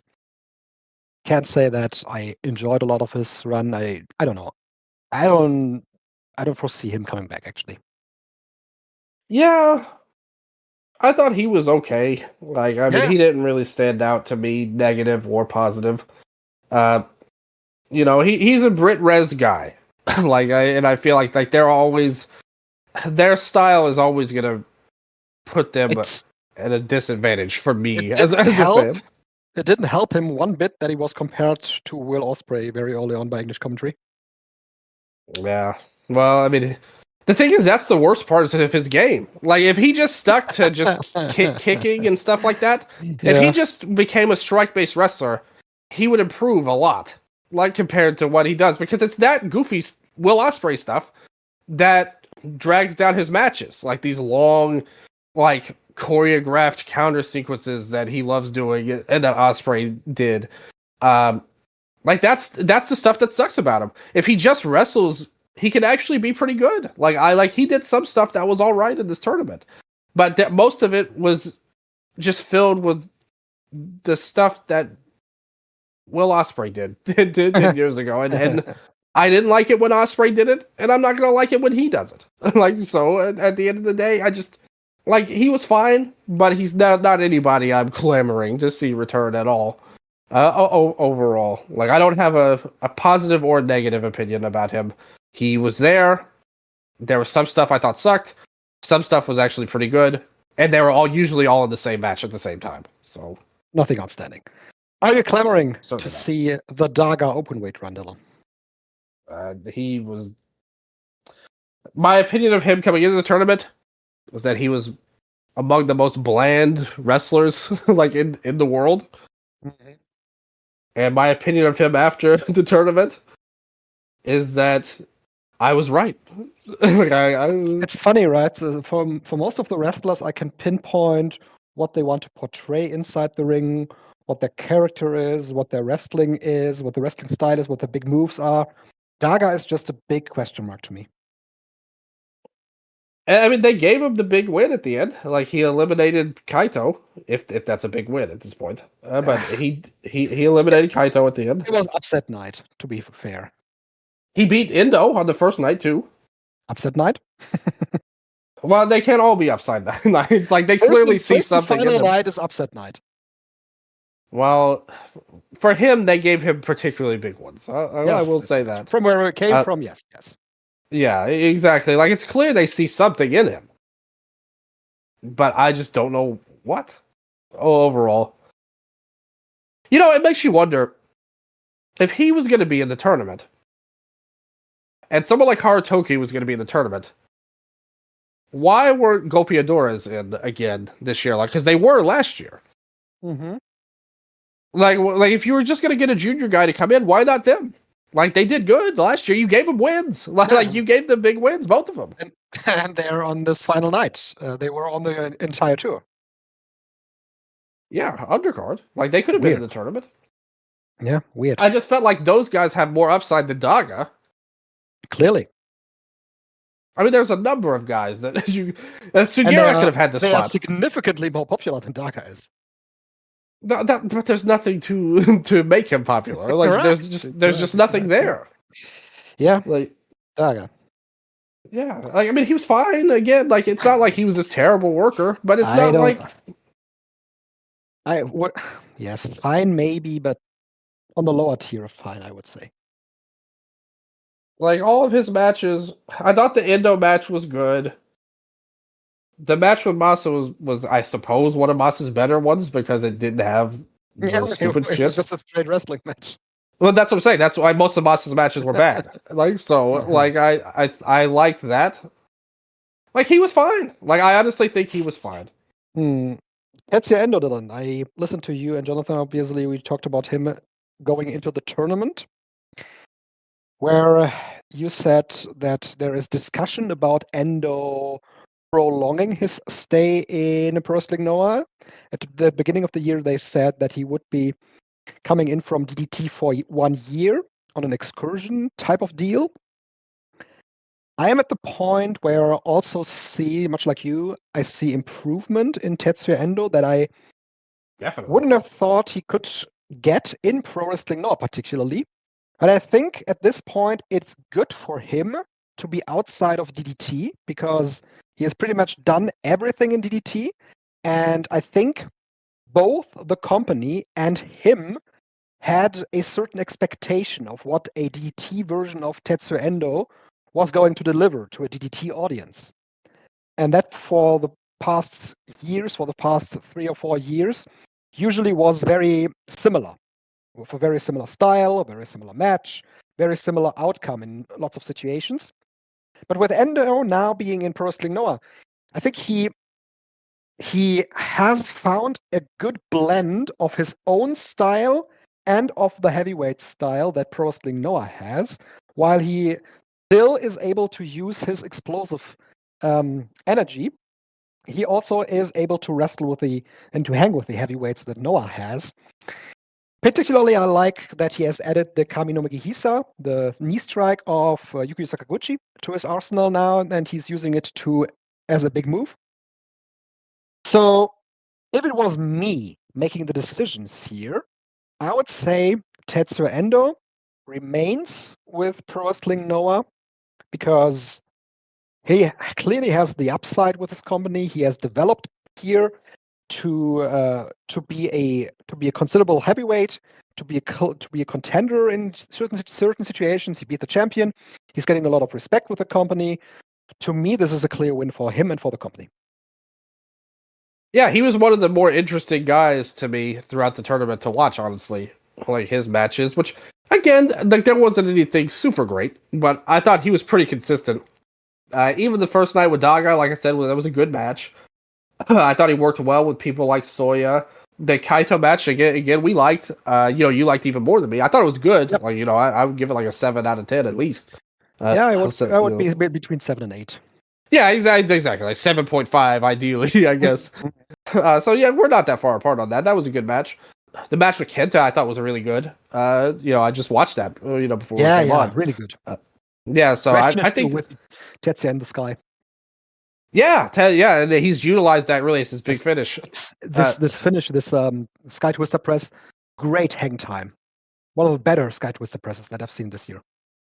Yeah, so it's more like the Black Arrow that Pac does. Yeah. Red Arrow, formerly like the shooting star spinning thing. So it was really good. Like, looks great. He does it great too. Everything. It's the thing is the company likes him. The fans like him. He's gotten a pretty considerable push. He was the original Jack Morris role, like where he got turned on in Team 2000. Although it was him actually that turned, because Sugiura turned on him, and then he turned on Team 2000, and the whole booking was just classic Noah style. It's just a total mess. Like all of that was really poorly done in general. But they gave him a lot. I think he's over with the fans as a babyface. I thought it was interesting when they announced him coming in for the big DDT show in November, that it was specifically said to be for one night only, that he would make a return. So the vibe I get, and again, I'm not saying this with 100% certainty, but from what I gather, it really feels like it's going to be on him. Like, does he want to stay in Noah longer? Or is he one of these guys that will consider his first company his true home and want to go back? But I think they would welcome him with open arms if he wanted to be a Noah guy. And in fact, I think that he's a guy that you could really see being a main event player. He kind of is already. Like, he just beat the world. Yeah, he beat the world champion, like in a match to end the tournament, and would presumably get a title shot out of that. So I think that's like they pushed him pretty well. He's carried his end of the bargain very well. I agree with what you said about his in-ring. I think he's definitely improved and fits in with the company. And we'd already seen signs of that with the tag team in DDT with Yuki Ino. I thought they carried themselves really well as a team, and that showed that, okay, there's a path for this guy, and he kind of took the next step when he went to Noah. Because, he's been pushed a ton of times in DDT. Like, he's always been a main player to, like, definitely mixed results, and we'll be generous at that. But here he feels like a really good fit. He has more fresh matches than everybody else too, and I think that helps, having somebody like him around just to add something different to the tournament. I think you always need that kind of guy. So I really like his run. I liked his run in the tournament. I thought he ended on a good note. He was my pick to win originally. I thought they had a really good storyline, and they never had him get his comeuppance over Ozawa without all of that. And it seems like they're going to just transfer that to Jack. And that's fine, like overall. But Endo, definitely a fan of his. I think he's done a really good job at Noah. And I'm with you. If you're just asking me as a fan, I hope he stays. And I think he'd be a benefit to the roster and for himself to stay. Absolutely. Yeah, so for the remainder of the year, Dylan, we have this final set now between Jack Morris and Masaki Tamiya, with presumably Jack Morris winning? Question mark? I think Jack will win. That feels like the natural end to his story of Team 2000. I think the more natural match is Masa against Kenta. Like if you think about it though, because he Kenta, that would give him. They had it in the tournament and it was very close. Yeah, and that could kind of give you more interest in the title match. Like, okay, maybe Masa can get the belt because he lost before to Kenta. Type of that reverse psychology wrestling booking, so to speak. So I think that would be an interesting match, but I would prefer Jack. Again, I haven't really been a big fan of Masa. As just me as an in-ring fan. Like his matches, even though I like his gimmick, I like his character. I think he carries himself like a star. I wouldn't hate it if he won. I would prefer the match with Jack and Kenta, though. But either way, whoever wins this tournament should not be Kenta for the belt. Like this is an October title challenger, and on top of it, let's be honest. It makes you wonder what they have in mind for that October show, because this is a brave match to put on in the main event of this is a Sumo Hall show, guys. I don't know. Would be Kenta versus Jack Morrison Sumo Hall, presumably. So you would think and even Masa, like either way, these are not Sumo Hall even Masa would be bold. Yeah, like so they have to have something. I wonder if Tanahashi's going to be on that show. Like if this is going to be his Noah run. You know what? Hiromu Takahashi is the GHC Junior Heavyweight Champion now. And he had a great match on night one with Yohei. I thought that match was really good. It was the first time in history that I actually felt bad for Yohei because his title run ended so early and he was actually on a good run. Yeah, can we shout out Yohei? Like, we should. One of the candidates for the most improved players to me. I think once again that match. I mean, let me tell you something, man. Yohei was one of my most hated wrestlers for a long time.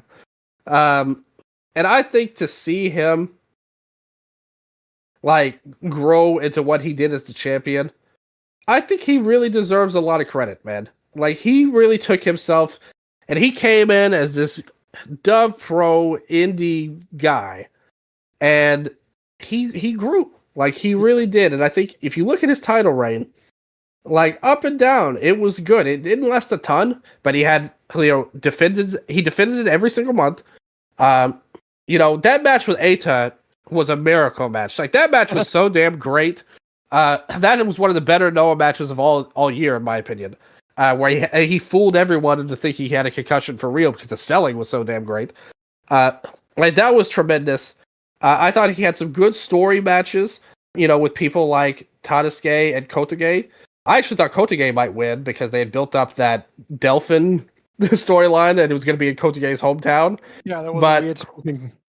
Yeah, like he probably should have won in hindsight, but they did good though because you got the young guy. You did that traditional Hayata gets a title challenge because we hadn't had enough of that. We had to get to that, and then he gracefully ended it to a Hiromu, like a New Japan guy winning the title is like a celebrity almost. Like you're putting a guy in a special role from the big company to hopefully A, elevate the title some, and B, elevate whoever he puts over at the end of the reign. So I thought Yohei's run was like really well booked. He performed well in it. I hated when he brought back the Bamboo Dragonfly. That's another reason why that Eita match was so great. The only time in his career, I think, that I've seen him hit the move properly. And then he did it in a couple of other matches and messed it up. And I was like, damn it, Yohei. Like I was starting to like you.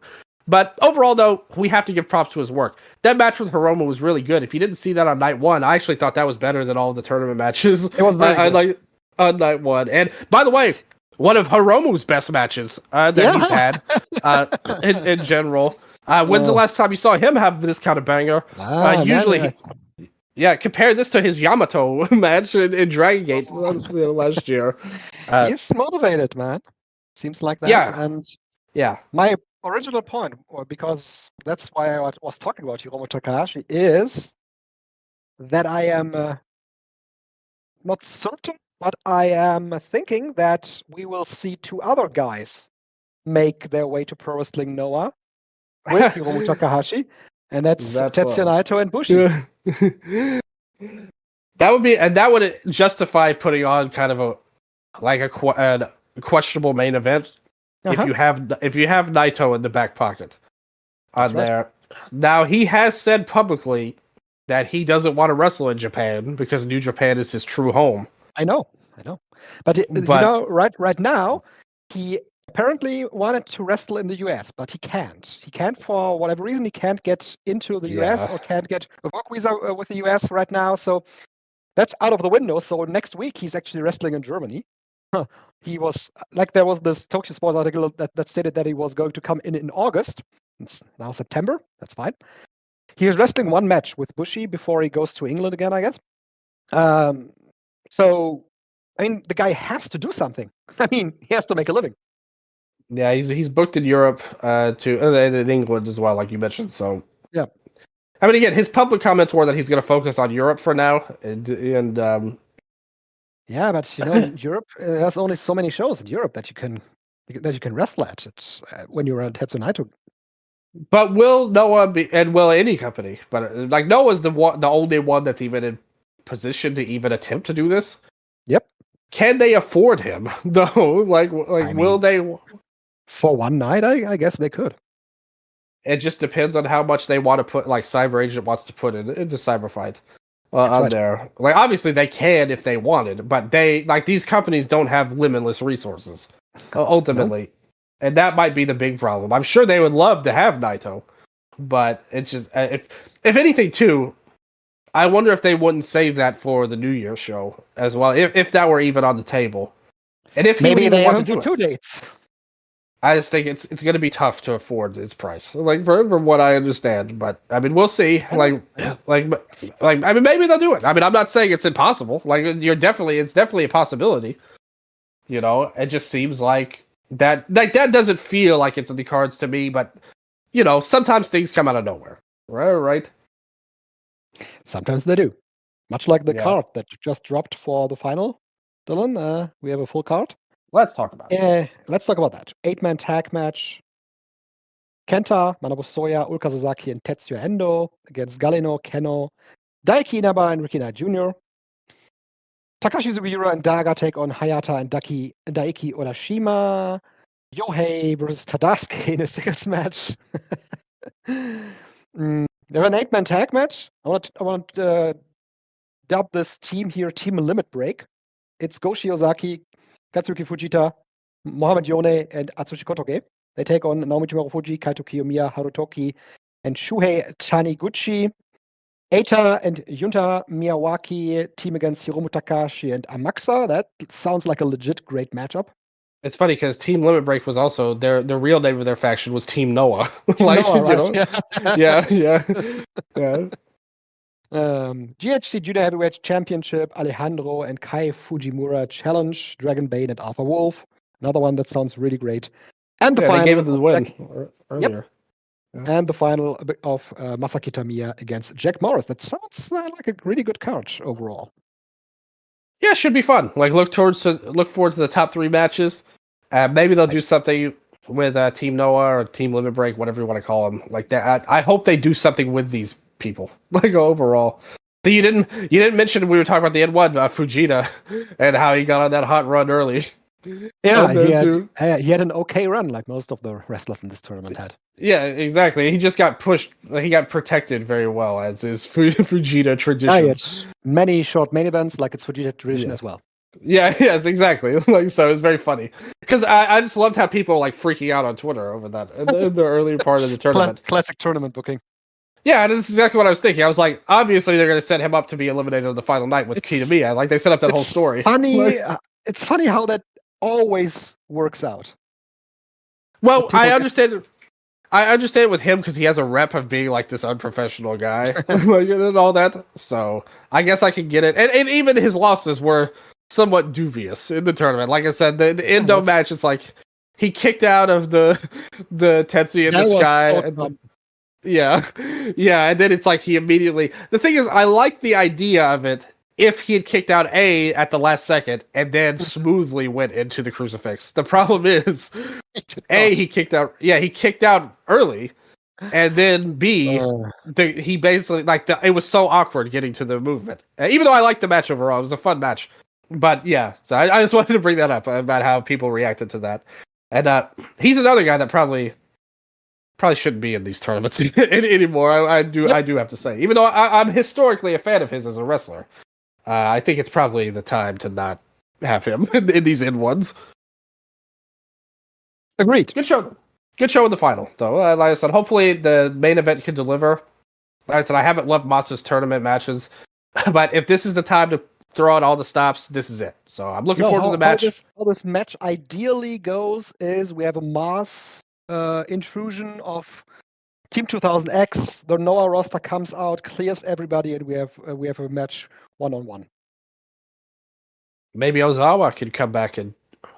What do you think about his babyface like stuff he's been saying since he got hurt? I think he's just a big shit talker, and he will come back just like he was. More evil than ever. More evil than ever, like the big smack talker that he always was. It is. Well, his promos have been like, like this injury, like I've done a bunch of bad things, and maybe that led to bad karma having this injury, and I really like to apologize to people like Kaito, Indo, all these people. I think it's it.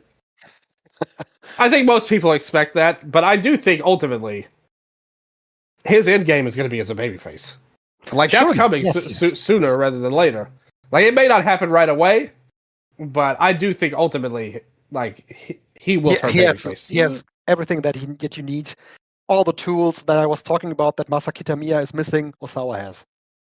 Absolutely. What about Kaito's new character that he had? You didn't really say anything about that. Like Kaito. I mean, the Mad Prince. Yeah, like you said in the preview, when he does that, when he does his faces, that works out for the crowd. I'm still unsure where he can go with that. I'm unsure where he can go in Pro Wrestling Noah anymore. What can he do? The thing is, this character is entertaining in some ways, but it's also not really that deep. Like you can only go so far with a guy whose huge grudge is that he's filmed sideways on his t-shirt. Like that's the thing he's always complaining about. He's like, why am I faced from the side in these posters? Like, why can't I be faced from the front? Like that's an entertaining squabble, but it's not a really deep character. But even still, I think this is a significant upgrade to what he was doing before. I will stand by that. I like the finisher. He was respected very heavily in this tournament, beating the champion, getting wins early in the tournament, before the tournament. So then he lost to Dyer. Yeah, he lost it, of course. Yeah, but it doesn't mean anything. But I like that. I like the move. I like the elbow. I like the Skywalker elbow. I think. Good. Yeah, like I said that as soon as he debuted it in May. I wish that he would just totally get rid of the Shiny Wizards. Like that would be my next move in my thing. But regardless, like I think that he's at least trying to move forward from where he's been the last few years, and I think it's been desperately needed. And I mean, like you said, I don't think he has any star power personally, like or any kind of drawing power in any measure. But I think he's a great worker, like in ring. Like he's still he's still got a great look, like a young guy. I think this character could work and kind of like we talked about with Jack. The heel turn might have had issues, but it actually benefited him long term because it set up his babyface turn. I think if he does this heel stuff long enough, he can kind of like get the fans to forget about like what happened with Muto and Okada, which I think will always haunt him in this current incarnation. And I mean, we've seen it throughout the year. Like he's done basically nothing, like since January 1st to this tournament. And now they've heated him up and he's felt like a main player again. And I like that they saved it for when he had a new character. So I'm interested to see where he goes. Yeah. Going forward. Will he finish up? Where will he be at the Sumo Hall show in October? And where will he be in January? Exactly. And I think that there's at least interest for that than rather than if he had just been all rebellion Kaito. Yeah. All rebellion. Still around. Still going. Yes. That is it for Wrestling Noah. I'm just looking. We have the one match that's set up for Wrestle Odyssey is Hiromu Takahashi versus Eita for the junior title. Other than that, we have to wait. Yeah, I mean, if Hiromu's motivated, maybe he can get something good out of it. Mm-hmm. I'm just looking at the schedule on their website. There is nothing for 2025 post November. They have announced a show for August 23 next year in Kults Kawasaki, but nothing in between that. Long-term planning, right there. Well, at least we know they're not going out of business. At least if they book that show, seemingly, that's weird. Yeah, I mean, it's Noah. I mean, this is still a really weirdly booked company. Like when you look at it, most times it is. And that's what I'm saying. Like it always is, and it still is. But I do think there were some positives, even if I didn't. Like the tournament felt like it was a neutral a lot of the time for me. Like I still think there was some good stuff about it, and it wasn't a bad tournament overall. Honestly. Yeah. All right, that is Pro Wrestling Noah. Dylan, want to take it to another tournament that ended in mid-September. It is the Dreamstar Grand Prix of Pro Wrestling Marigold. Came to a conclusion on September 14 with a day 12 of the tournament, cage weight rating of 7.85, a show that I watched, and a show that I would also rank 7 out of 10. I thought it was a pretty good show. I did not watch most of this tournament. I watched the first 2 shows that happened on. You weren't the only one. Don't worry. I could see from Twitter there was really low engagement on this tournament. I watched the first 2 shows.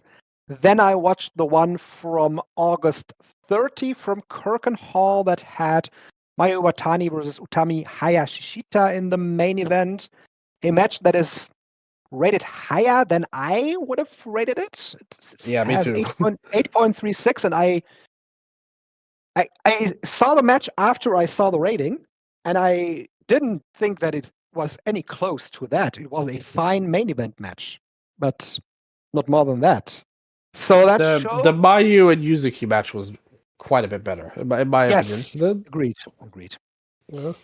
And then I watched the final.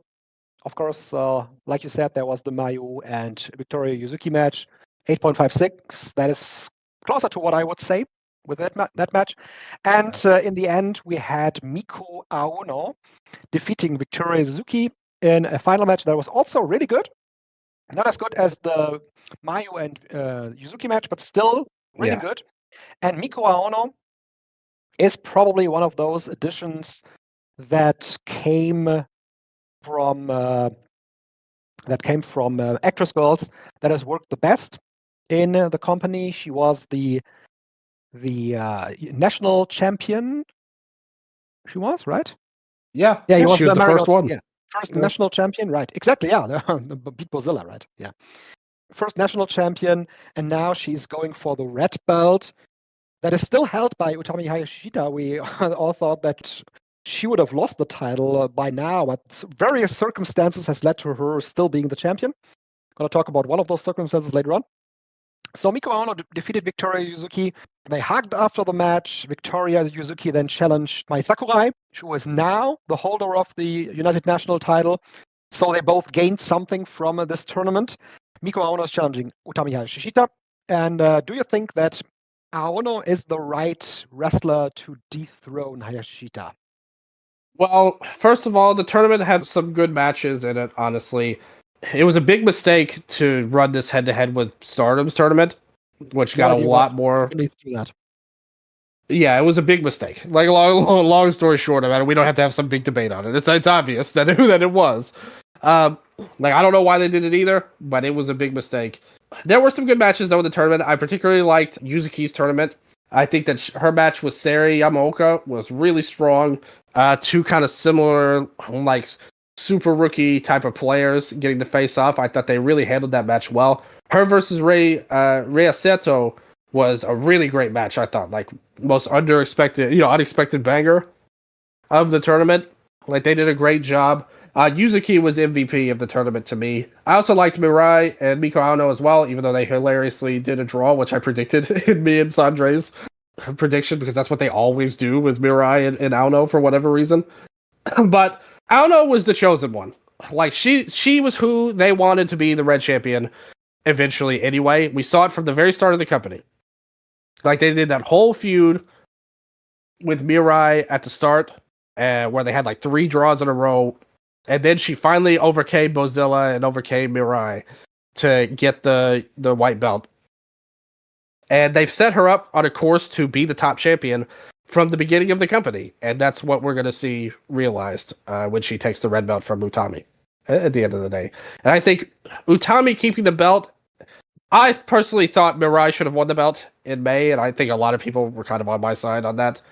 But I think ultimately, in their minds, Utami keeping the belt serves Aono more, and that's what they really care about. I guess so. I guess so. I'm not saying they're right, but I think that's their thinking, like overall. Mm-hmm. Yeah. And when we think about Miko Aono as the red belt champion for the company, do you think she's able to carry the belt to help Marigold get more established within the scene? That's what she says. She wants to build Marigold more. Is she the star that they need right now? They've done everything they can to build her up as so. And I think that she's good. You know, it's not like when these actress girls, people came over and they were going to kind of really utilize them as their foundation of Marigold. I was pretty skeptical, to be honest. And there's been a lot of them that have kind of either flamed out or just not really done anything of note. Like overall, Aono has done better than all of those people. Yes. Like she's by far the best person that they got from there. And it's not like she's the worst choice. If you look at this roster up and down, but I think if it were me, like a lot of this would have been built and done a lot different. I do have to say, I don't think they've really. The company's not solidified as it is, let alone having a new person solidified it. You know, overall, I think Mayu would have been a better choice. Like actually, like if that was your real goal, like I get what they did with her. Like you want to have her win the secondary title to make it seem more prestigious, but like makes you also wonder who she's going to drop the secondary title to. I don't know. Like I said, at the end of the day, like I think that again they just moved too fast with that, or they didn't want to move too fast with her, and like they did this Superfly run with her, and it's just like. What is the point of this? You know, like what are you trying to do? She is clearly your top star. Like the minute Mayu Iwatani walked into Marigold, she was the top star. So now to have her in this mid-card role doesn't really like you're not getting the most out of her, and you're also not getting the most out of her to help potentially put over somebody else. So I think it's all negatives with her with this title. I think she should have been the champion. And maybe we could get to her versus Aono, and I think that would have meant a lot more than Utami's ho-hum reign that she's had that just felt like it will never end. You know, but I'm just skeptical about the company as a whole more than Aono herself. I think if circumstances were different and the way they built her up has been really strong, like that's the one thing they've got right was Aono. But it's just the rest of the company I don't think is there, like to really have her be that. Yeah, but if not her, who? You know, at this point. Yeah, Mai Iwatani in this company feels so weird, right? It's really weird. She's in with a mix of some talented members of the roster, but she's mostly in with lots of young wrestlers that aren't there yet. And that's why I'm asking, who's she going to drop this title to? It's not even the secondary; it's the third title. It's the third title. Yeah. You're right. Who is she going to drop the third title to? Who's she going to lose to? Believably, she's one of the biggest stars of Joshi wrestling, and she's in this company. And it has helped to draw a good house that she's in. For the first time when she was in with Nana Takahashi, what was a good house. This one was very good for the company as well, with 1,260. But like you said, up and down the roster, there's question marks behind lots of the names that they have. Chika Goto, Koki Amare, probably two of those that look the best. We have talked about Rei Seto. Oh God, they look the best. Yeah. No. Yeah, but from those coming in from Actress Girls. But who else would you say? Like, man, I think they're they're both really rough. I would say overall. I think they had something with Matsui, and then they kind of turned her heel, and that kind of put a stop to that. I think Sakurai's really improved, honestly. Sakurai has really improved. Yes, that's true. And it took me a while because a lot of people were... I wasn't even thinking about her when I talked about who came into the company not from Stardom. Oh, well, I mean, again, like, those are the only ones, though. Like, I mean, that's like everybody else except Oudou has been bad. Oh, that's yeah. So it doesn't mean anything if they're the best. Like they're all bad. Well, there's Chiaki too, and Chiaki is even lower. She's bad. Yeah. She's also bad. Like, I don't see anything in any of these people. Like to be honest with you. I guess they're above Hummingbird if that counts for anything. Like, so I guess if you're trying to rank people, that's the thing. Like, none of these people are people that. And really? the company now has a track record. I mean, MIRAI is a different story, of course, but the company now has a track record of rookies that have come in and that they have left after a couple of matches, couple of weeks, couple of months. Yeah, that's true. Yeah, people, and that kind of got overshadowed because of the MIRAI thing. But yeah, yeah, not a good track record. Not a good track record. It's funny because you mentioned it, Mayu fighting all these young girls. Her statement when she came into Marigold at her first press conference was her saying how bad the roster is. Like, she was like, they mess up moves a lot, and I want to help them get better. So it feels like that's been her goal. And maybe this was all her idea, for all we know, if that is a true mindset that she has.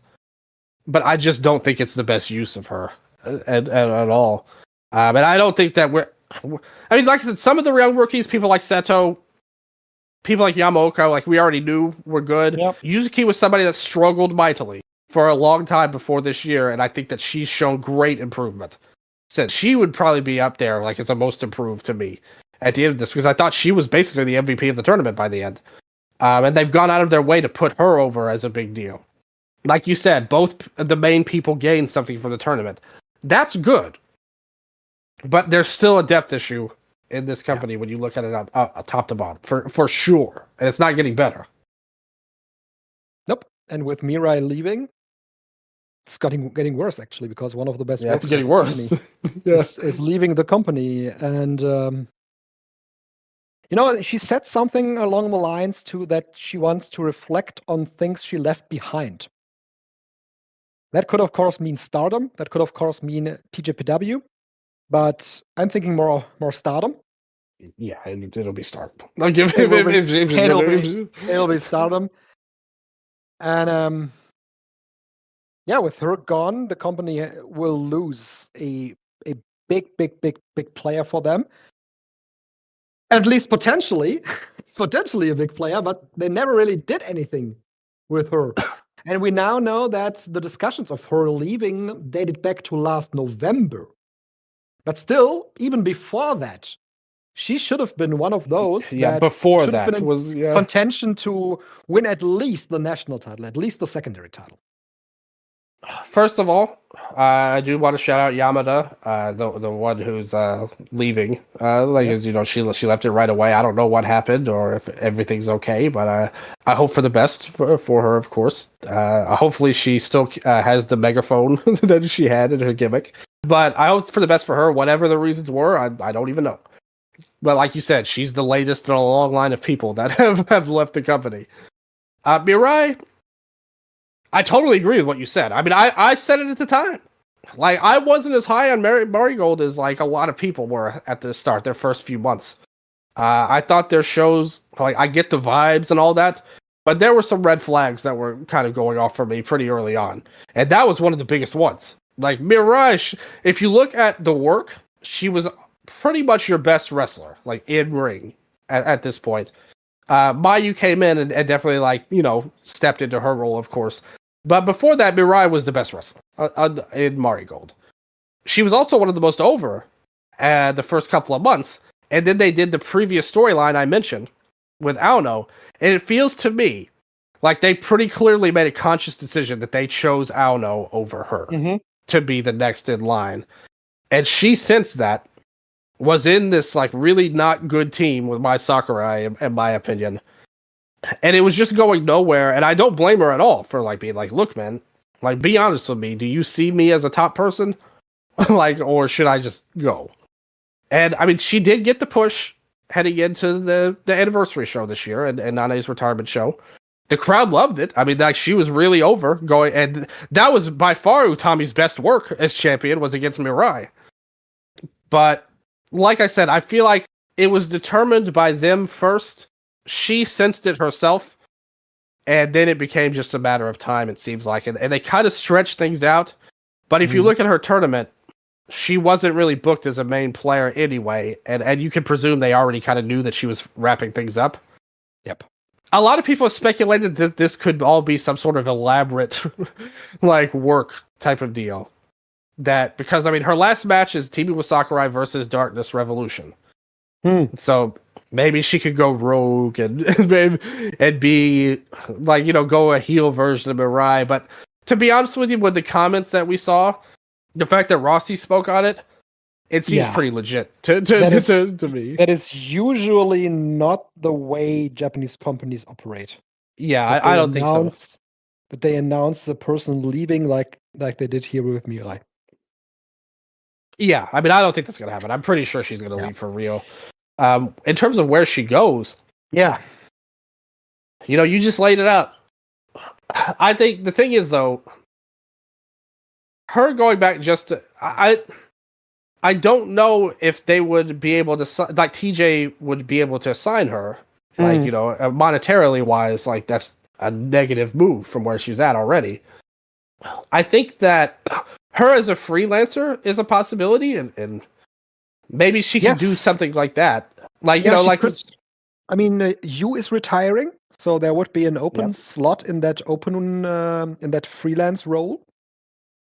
Yeah, kind of be the top freelancer, like wrestle everywhere. Maybe even work some Marigold shots. Like if they wanted to change up her character, maybe even go to, you know, a TJP shot like here and there. But I do think Stardom is probably the most likely outcome.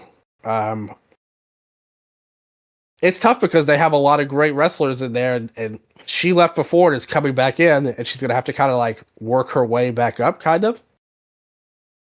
And I don't know if she's the type of player like they would get behind in Stardom at the moment. Maybe she'll do what she said. She'll take some time to reflect on things and like really think about her decision going forward, because if you look at her career, there's a lot of departures in it. I mean, she is... It's the fourth time actually. Fourth time. Yeah. And if you she started in Thai Dojo back then, but she didn't debut for them. Nope. Yeah. That's right. Started in K Dojo training, then went to Tiger Masks, Real Japan Pro Wrestling. It's now Strong Style Pro Wrestling. From there, she went to TJPW, debuted there, went to Stardom, and then went to Marigold. Now, once again, she's leaving this company. It just makes you makes you wonder what her future is gonna be with everything, and what her motivation in wrestling is. What does she want to achieve? I think is she out for the money? Is she out for the titles? Is she out for becoming a star? Is she out for personal motives? We don't know. I suppose it's impossible to know for sure on that end, but I will say this. I think she's a tremendous in-ring wrestler. Like, I really think... Like, I think that she... Yeah, like, I think that she is a very, very talented person. Like, if I ran one of these companies, she would be a top star, no matter what company it was. At the end of the day. And again, maybe that... Like you said, it really depends on her motivation. I mean, that's true of everyone when you think about it. Even like going back to Naito, we talked about like what's his motivation working in Europe, like all these times, and not working in Japan. We don't know really. But this is another one that if that is if the push is what she feels like she's missing, if she feels like, hey, I should be a top star, like I know I am, and I want to bet on myself, then that freelance option makes a lot of sense because she could probably be a bigger fish in some of these smaller companies. Yeah, I mean, I was just thinking about a MIRAI run in Sendai Girls. That would just rule. Sendai Girls is a company that could use her very well with, like I said, with you retiring. She could come in. Meiko Satomura is gone from Sendai Girls. And there is an obvious spot that she could take right away in the main event section. Her versus Hashimoto's Stardom match was a really, really great match. Like that exactly. February 2004 or 2024. That was a great, great match, and I'd love to see it ran back again. It does feel like though that Sendai, their booking is so like like who have they made really as stars outside of Sihash? Yeah, that's it. Like it always kind of goes back to her or Meiko when she was around. But maybe, like you said, they definitely could use her, because I don't think there's a lot of depth on their actual roster. But you do have to worry that it's like, okay, is this going to be a similar story? False promises and always being the bridesmaid and never the bride. So you do have to. I think her antenna may be up for your spidey sense may be tingling on that one going in there. But I think that she's again wherever she goes, I think she'll be a great fit.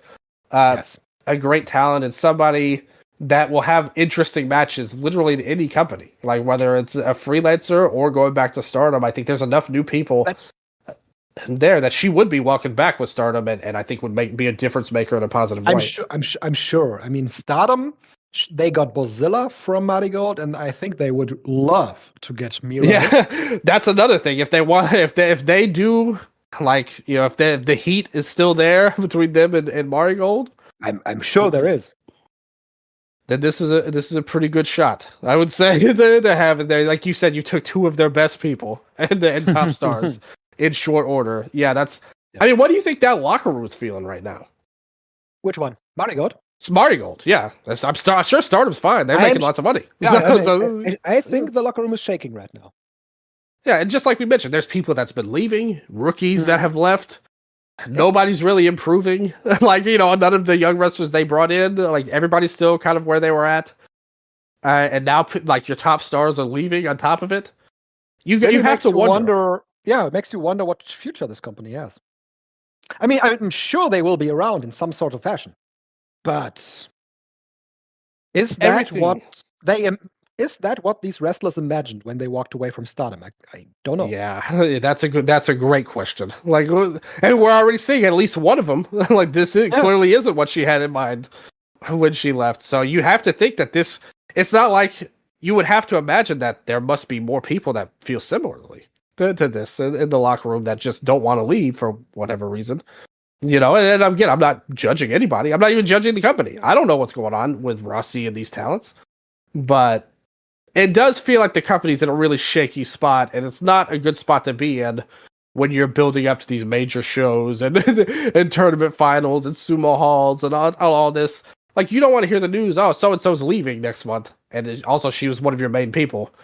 But, and remember what Rossi said after Bozilla left? That she wasn't really that important to Marigold. And I wonder if that sort of statement will come out about Mirai in a month or two. That she actually didn't mean that much.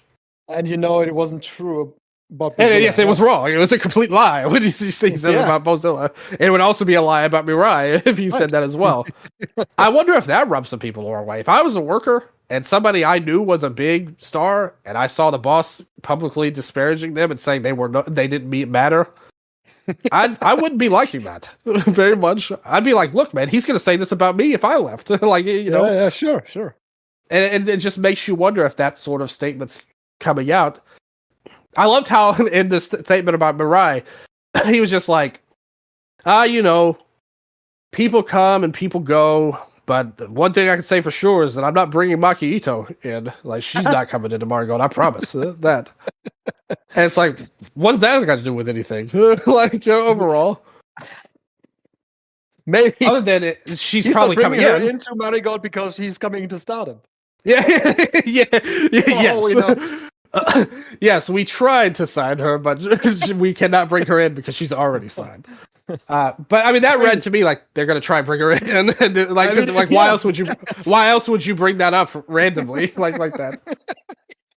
Completely. I mean, Yeah. if she comes into Stardom now, I mean, he hasn't lied.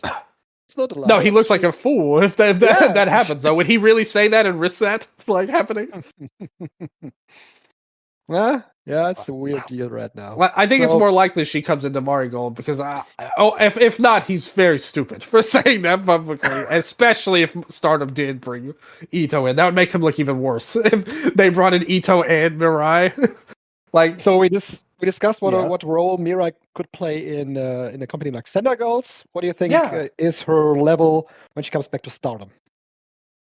If she came back to Stardom, I think again she would kind of have to rebuild herself. We just had their tournament, which had 32 people, and a lot of people showed improvement, unlike in Marigold. And I think they wouldn't be in a rush to kind of put her back, because when she left, she was basically coming off her white belt run, so kind of like the number 2 title run, which was pretty good. Like it probably wasn't as great as it could have been, but she had some banger matches with people like Ano in it. I mean, she got the win over Tom Nakano. They showed that they saw something in her when Rossi was there. But I feel like she would have to figure out where she would be. I think like she would be a good pick to fit in the new stars as they're rebuilding pretty much. Have her form some kind of team with the people there. Kind of fill the role FCC kind of left leaving the stable. Put her with somebody there. You could really have her help out in that scene a lot. Maybe even start a new faction of some sort with FCC, perhaps. I think she would be a great fit with those two as well. They start a new unit with them. But I think that she's kind of in a similar role, kind of to the, like, that's a great comparison. I think her and Hazuki would be kind of in a similar role. Oh, yeah, right. Like good workers, but they have a ceiling to where they want to push them. But with Mirai, the difference is that she's newer, and I think there's at least hope that she can kind of break through that. Whereas Hazuki's been in this role for a long time now. Feels like, but I mean, look what they did with like Momo Watanabe just won the tournament. So that's somebody else who was stuck in a similar role for years and finally broke through. So maybe there's hope for her too. But I think that's about where she would be, like respected mid card to upper mid card player. Yeah, but valuable as a worker in the roster. Valuable as a worker. Yeah. All right. So much for that, I guess. That topic, Mirai leaving and Stardom. They just had a show in early September, Dylan, that saw the title defense of Saya Kamitani against B. Priestley. And, of course, Starlight Kid against Tomoko Inaba and Sari defending the title against Suzuki.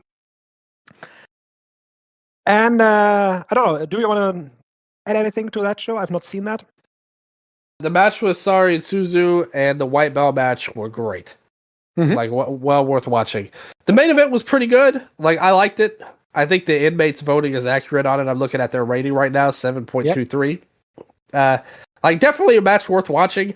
I don't think it was as good as the white belt match that Starlight and Tomoka had, as well as Sari and Suzu. But Starlight Kid's on a really great run right now as a white belt champion. B just joined Stardom. It's just Stardom and Stars, the faction as well. So they're kind of going along with her as kind of like a babyface player right now. We'll see where it goes. Kamitani obviously is super hot right now. Yeah. But the main thing they're doing right now is really building Kamitani versus Sari. Like, all of the interviews are kind of about those two, pretty much.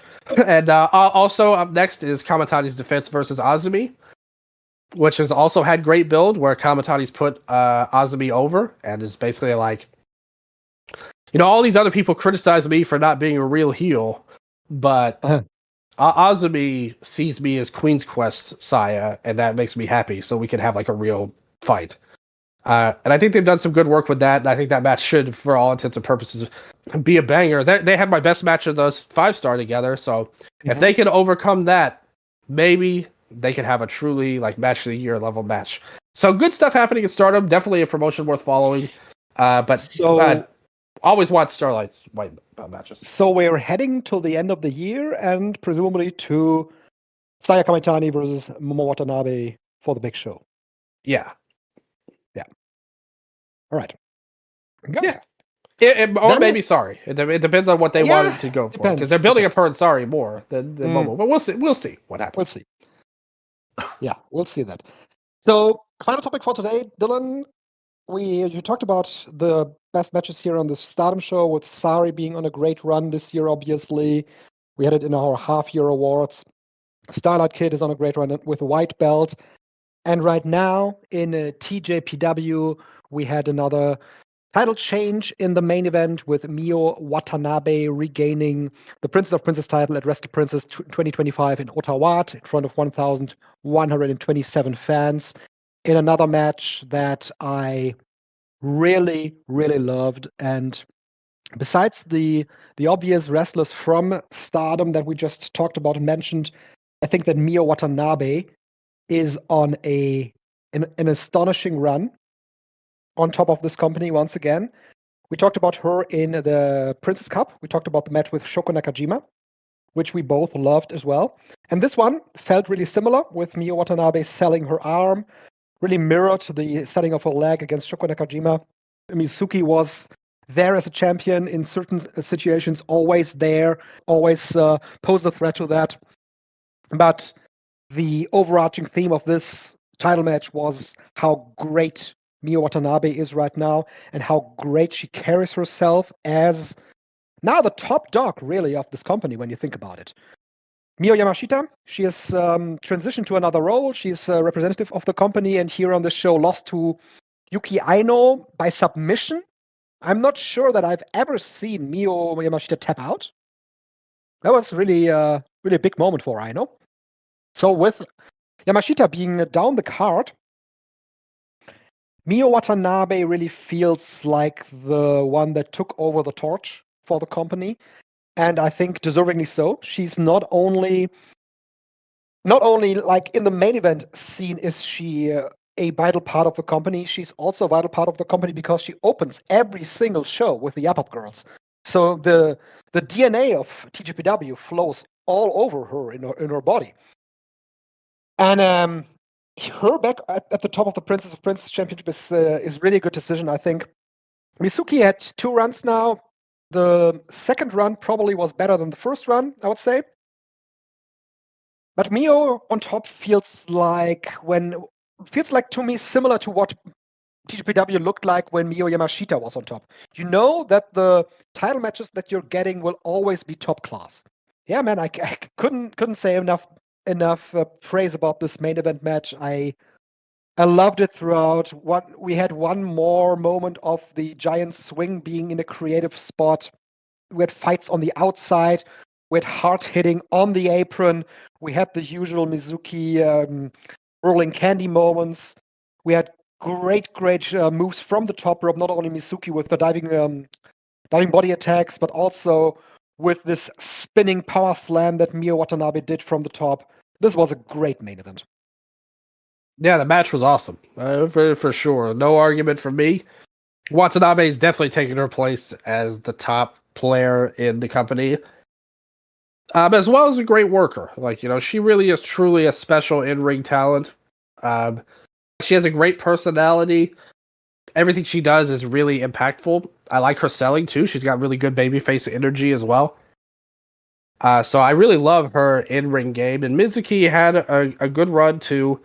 I like her wrestling a lot as well. And they were in this weird spot with her for a little while because obviously so much of her story was tied to Sakazaki, and she had to kind of find her own way. And I think they did a good job of telling that story, especially in this title run. And the fact that it came back to Watanabe being going full circle. The start of the year was Mizuki dethroning Watanabe, and now Watanabe is back dethroning Mizuki to kind of end the year in their big, Wrestle Princess show. I thought it was really well done in terms of a booking. I thought the match was great, and they deserve a ton of credit. It was a really, really good match and worthy to be rated very highly for sure. Yes, 9.22 from the Cage Match users. Of course, TJPW always gets voted a little high by the cage match inmates. Yeah. But I really think that it was a great match. And very good as well was the Princess of Princess Tag Team title match with Uber Eats, Dylan. They are sticking around. Wakana Uehara and Yuki Kamifuku defeated Hapa Misao and Shoko Nakajima. I thought it was a very good match. I really liked the way that Yuki Kamifuku worked the match. I thought she was very energetic here. Lots of good moments with her big boot in the match. Wakana Uehara looked great, I thought. And she also had this really, really cool rope going into the match on the ramp. Wakana, we're having her first title now, kind of signifies what is going on with TJPW this year because they have elevated multiple people. Not only her, Uehara, but we also saw Aris Endo win the International Princess title that is vacant in a match against Priscilla Kelly that I thought was pretty good. Now, of course, before Endo, Moka Miyamoto had the title briefly before her injury. So she was elevated as well. At the beginning of the year, we saw Suzume win the international title from Yuki Arai in a really good match. So Suzume elevated as well. Now we have Yuki Aino, of course, she's been around for some years now, but she defeated Miyu Yamashita, like I said. For her, that is upward movement as well. Other than that, we had also Haru Kazashiro having an upset in the Princess Cup. So I've made that point on Twitter. It feels like the TJPW this year in 2025 is less slotted than it ever was, with some spots being wide open, others being, of course, being reserved for people like Yuki Arai. Of course, they like her very much. But the amount of talent they have elevated this year is unprecedented for this company. Yeah, I mean, you said a lot there. I didn't like the tag title match personally. Like Uber Eats kind of remind me of those actress girls we were talking about on there, and Kamifuku especially is like, I just don't think she's very good at all. I don't want to be mean to anyone, but I thought she looked pretty rough in that match. Shoko and Misao team is very good, and I thought they got the best they could out of them. But it's definitely not a match I personally would recommend. The international match was okay. I'm happy Endo got the belt. That elevates it to me. There was a lot of roughness in that match too, though, I do have to say, on there. And I mean, Priscilla Kelly's a veteran of the Indies. She had her WWE run. I don't know. She's another one where I'm a little lost on. I do have to say. The thing is, she carries herself pretty well. Like, she's able to really get her persona across well. Yeah, like her character work is good, and it was always good. I remember when she was in Evolve, like as the manager to Austin Theory, and I always thought that she had even more potential than him back then. But as a wrestler, I don't know if it's there. But I was happy Endo got the title. That was good. You mentioned Yamashita tapping out. Aino has always been like one of these like really lifelong mid-card players in TJP. I personally wish that I love Nodoka Tenma a lot, and I thought she was one of the best. But her carrying her sister's run around here in Tokyo Joshi was like a great thing, and that to finally get a win, and especially a tap-out win over Miyu was really cool. It seems like they've got some plans for her. That's somebody different. A fine worker. Like, I would say she doesn't really come across as super special to me a lot of the time, but I think she's well enough, and I wouldn't mind seeing her get a run.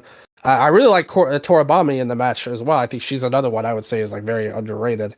Underrated? Yes, definitely. She's not been elevated at all. No, that's what I'm saying. She's one of the ones I haven't elevated, I guess. I was shocked when Matsumoto was in Tokyo Joshi Pro. But the match wasn't. I mean, it was an Orion match, so there's a definite limit on where you could go in that end.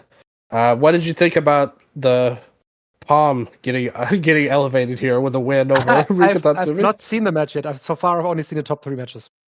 Oh, okay. Well, I'd say, that's fine. I mean, it was just and the opener. That was really good. Uta Takami, she's really good. Ren Konatsu, she moves so smoothly after just debuting a couple of months ago.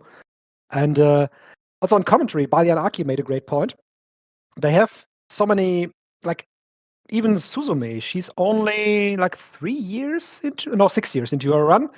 But Uta is 1 year into her run, 1.5 years into her run, and now Ren Konatsu debuts.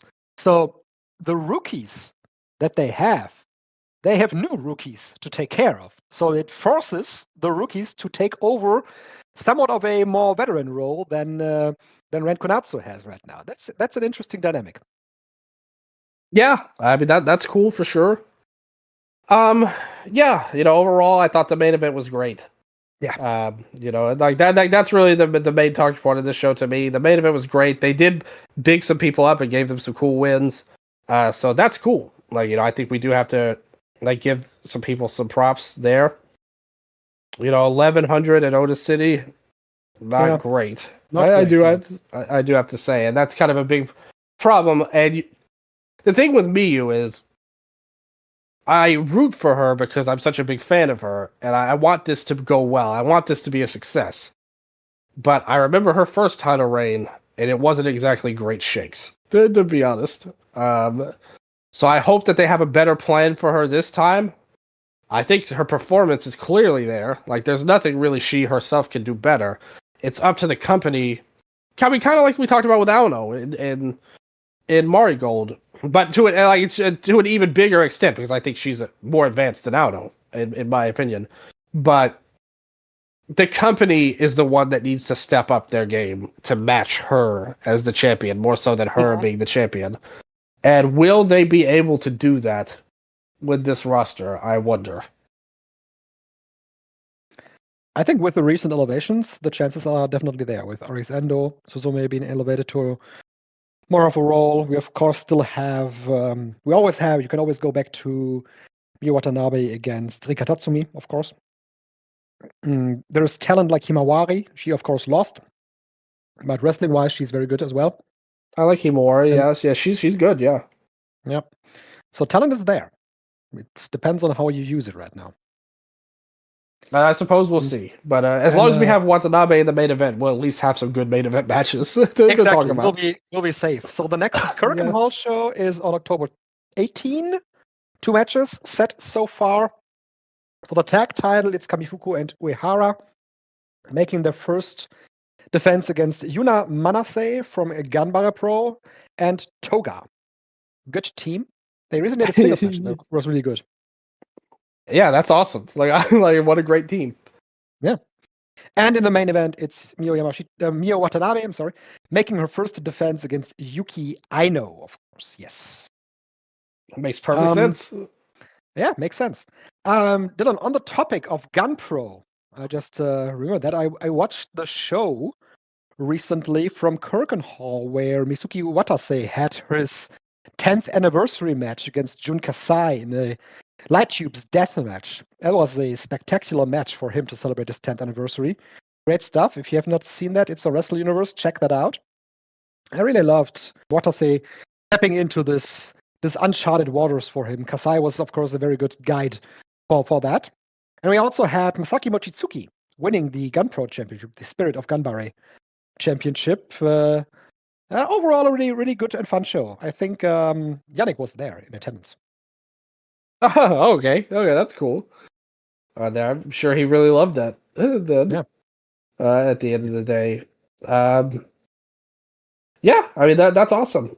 What do you think about Mochi getting the title, the Spirit of Ganbare title? It's great for him to have another singles opportunity, and we know what Mochi is able to do when given these opportunities, And in Gun Pro, he immediately called out Katsumura, and I wondered why, but that is a guy that he had booked on one of his Boyuden shows last year.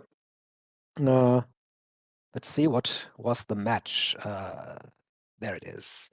It was Ken Oka and Shuichiro Katsumura against Masaki Mochizuki and Punch Tomonaga on Boyuden Volume 5. And now, after the match, he had called out Katsumura, and Katsumura and Oka had a singles match, which I think Katsumura won. Yes, Katsumura won against Ken Oka, and he's now challenging Masaki Mochizuki for the title, for his first title defense. And I think that's going to be a really, really good match because Katsumura also is a very technical guy with a technical approach.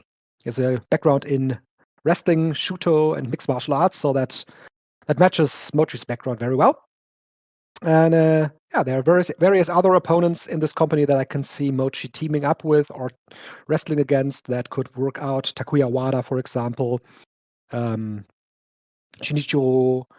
what's his name? Tominaga. So hopefully for a long run, because Mochi in Gunpro seems like a good fit. Yeah, but they have a lot of guys that could really work with him well. Ishii, Wada, Nakamura, like all those guys. Yeah, Wada wants to stay as well, obviously. You know, Abe's always around there. Maybe we get a Mochi Abe match down there at some point. Yeah. Tyson Maguchi's there. That could be a really cool match. Mochi and Tyson. Yeah, so stylistically, he's actually a great fit. Like when you think about it. Yeah. Stylistically, he's a better fit than in Dragon Gate, actually. Yeah, purely stylistically, although he's also great at Dragon Gate as well. So he's just great. Yeah, that's the thing with him. Like no matter where he goes, he's Mochizuki. That means he's great. And it's funny because that was right after we saw the Brave Gate title match he had, like too. Mm-hmm. So it's like he's going for titles he never won before. It's kind of like his spot right now. It seems like. Good, love that. Yeah. Yeah. Dylan, anything else you wanted to highlight or talk about? Yeah, we've caught up on pretty much everything, I think. The only thing I could say is, did you have any thoughts? Did you see the show? Since we're talking about Dragon Gate, I guess we can bring it up now. Did you have any thoughts on the show with the ladder match and all of that with Dragon Gate? And they've kind of set up this new faction with Shun, Homare, and Kimura as well. Kimura, they don't have a name yet, but yes. Yes, I think that the new heel group, that's Gaja Dokoro, basically the remnants of Z-Brats, we said they were going to rebrand. Mm-hmm. And I thought that this show was really good. The Brave Gate title match in the semi-main, that was kind of the match that I was hoping for. We talked about that before, that the Brave Gate match would be in the semi-main for that show, and Ryoya Tanaka and Jackie Kama really had a great match. Yeah, that definitely delivered. Yeah, hard to agree. And it delivered, and I think that Ryoya Tanaka is the right champion right now for this belt, and hopefully he's in for a long run, because with him, it really feels like that the Brave Gate title is on a mission to be what it used to be. Like the real secondary belt, not the belt that is going to be used in the opening matches. Yeah, this was the first step in that direction, and I was glad. I was personally it's something I've called upon for a while now, and it feels like we're finally getting to where I wanted them to go with it. Yeah, exactly. The ladder match, it was all over the place. It was a car crash like match. Yeah, specifically, I mean, Bandito had some rough moments in that match. As he always does in all of his matches, pretty much. Yeah, he does. The thing is, though, I'm someone who hates ladder matches. Like, I've seen 10 million of them. Any fan who has watched any amount of American wrestling over the past 20 years or so is probably sick of this style of match. But I do have to say, I thought this one was so crazy. It had a sense of real danger. Yeah. At the end of the day, going in there, and I think that kind of made it have its charm to it. Absolutely. I wouldn't say it was a great match by a technical scale, but in terms of fun to watch, I thought this was exactly. It was a great spectacle match, and particularly with the people involved. I mean, that Gaja Dokuro team is not exactly. Nobody's it's a great team. But I mean, the final visual of Ishin with this black mist in his face, that just summed up the entire match. Yeah, like never mind work rate. Nobody would definitely call these guys the stunt show players of DG. Like these are the big heavyweight guys, pretty much. But they made it work. Like I thought they really made the match work, and I thought it was really fun overall. So I did want to ask you about that. What do you think about Gaja Dokuro and the new group with Shun and Homare and Kimura? Yes, and now that you brought it up, there is also this Gate of Miyane show. Actually not on the holiday, but one day after that. And that is a wild mix of people on this card. Yeah, this was plotted out. Like we knew some crazy stuff was coming on this show. It's booked by the sponsor of Dragon Gate that is actually named Miyane. Yeah. Last year the show was where was the show last year? It was not in Kurikan. Let's find out. I think it was in Osaka. No, in Kobe it was. Yes, it was in Kobe. The last year's main event was Ben K and Great Okan against Shun Skywalker and Bushi. That was wild as well. This year we have we have 7 matches. Flamita and Jackie Kamai. Team against Ryoya Tanaka and Luis Mante. Casey, Ben K, Kagetora and Takashi against Ultimo Dragon, Washtimo Dragon, Sustimo Dragon, and Ultimo Machine. Let's see who that will be. Yeah, I wonder who that could be. Dansho Kodino and Masaki Oka. So, yeah, and Don Fujiko. That's the team. They team against Kai, BB Hulk, and Hio. Is that right? Yeah, that's right. Kai, BB Hulk, and Hio. That's a weird. Makes perfect sense. The next one makes perfect sense as well. Kota Minura and Rita team against Jason Lee and Mochizuki Jr. Someone was a big fan of Minorita and Minora as a team, clearly. Yes. The next one, Dylan. The next one has potential. Madoka Kikuta and Yoshi Kikato against Yuma Anzai and Homare. Yeah, like that's gonna be a banger for sure. I can't. Anzai and Kikuta's match was the best of the carnival, in my opinion. Like that they had. So I love that we're seeing a follow up here with that. I still want to see more of DG and All Japan interacting too. So I hope this leads to something more somewhere around the line. Maybe a tag league run for somebody in Dragon Gate could be in Real World Tag League. Yeah. Oh, Shun and Homare in the Real World Tag League. Let's do that. Yeah, like perfect choice. That would be awesome. Absolutely. Yuki Yoshioka and Mao team against Dragon Kid and Dragon Daya. Cool semi-main. Yeah. And in the main, we have Minoru Suzuki and Yamato teaming against Shun Skywalker and X. Wow. This could go a long way in proving whether Naito and Bushi are going to be a Noah bound or not, because a lot of people have speculated that Bushi will be the X.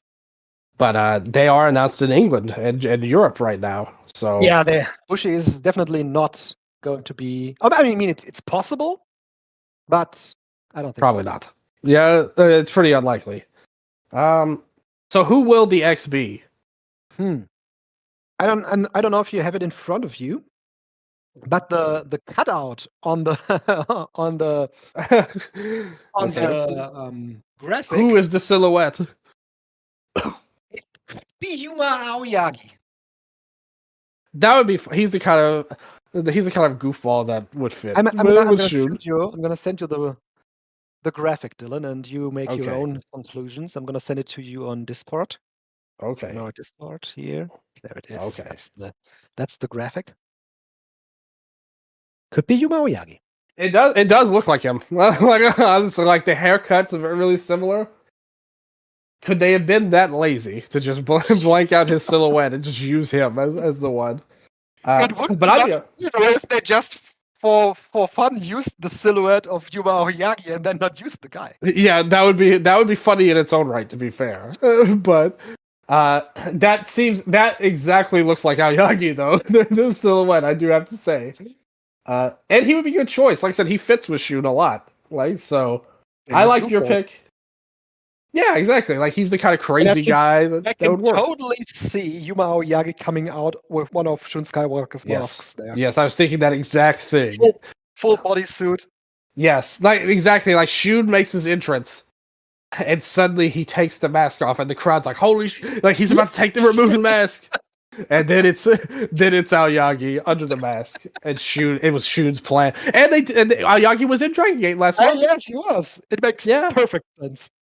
Yeah, no, your gimmick's right, and that'll be a really fun match too on there. So more All Japan DG interactions. That's what we need.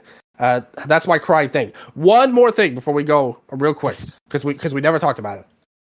Hirata, like winning the DDT title. Oh yeah. Hirata won the KOD Openweight title. On the second day of Peter Pan, cashing in the Anywhere, Anytime contract. And I think it's perfect, really. In a company like DDT, this concept fits the best. It does not fit at all in companies like WWE or AEW that have a serious approach. But with DDT and the chaos that is in DDT's DNA, guy like him suddenly winning the championship out of nowhere makes perfect sense. And what makes even more perfect sense, Dylan, is that they don't portray him as now he's the main event guy, because he's still Katsuki Hirata. He's still a fool and an undercarder, and he's just that, while still being the champion. And I loved how they did it with him walking into the locker room and then bringing him back out again, like for the group picture with him as the champion. The group picture, and what was even better about it is that he was so unsure about even challenging. When he came to the ring, he was hesitant to really drop the contract and say, "Yep, I'm doing that." He was unsure about it, and he almost lost right away against Yuki Ueno, who won the title from Higuchi. So I think Ueno has another of these Anywhere, Anytime contracts, so he will regain the title rather quickly. But for Hirata, the final moments of this Peter Pan show was just a heartwarming moment, and well-deserved after a decade and more work that he put in with this company. Yeah, totally agree. It's sad for me because Higuchi is such a great worker that I, like me as a fan, I know. I just kind of want him to have the championship. His match with Akiyama was fantastic, I thought, the night prior. So they basically did him dirty double time on the second show. But still, I think it's a great idea. Like, the company's been in not a great place the last year or so. They haven't, like, things were going really good with Ueno as champion, but since he lost the belt, they haven't pushed him at all. It doesn't feel like his run was really built up to be anything good. So why not do something totally different? Like, go back to your roots, kind of, as the company. Like, completely ridiculous comedy guy winning the belt. You get a fan-friendly moment. Like, everyone was happy about it on Twitter. It gave them some good publicity. I mean, we'll see what his defense will be and what they do with this title reign. I think pretty much everybody presumes it won't be long, but that's okay. Like you said, like, it was a good thing to do. It was a heartwarming moment, and I think the company needed it, and the fans needed it. And I just wanted to bring that up. I had to go out because we never got to talk about that. Yes, absolutely. Great finishing words with Katsuki Hirata. He's the heart and soul of DDT in many ways, really. Yeah. Hard agree. Yep. So this has been it for the Eastern Larry. We talked about a lot, Dylan, on this show. Really happy that we got to do that. So I want to thank you. I want to thank the listeners. And want to say this has been it. Goodbye. Sayonara.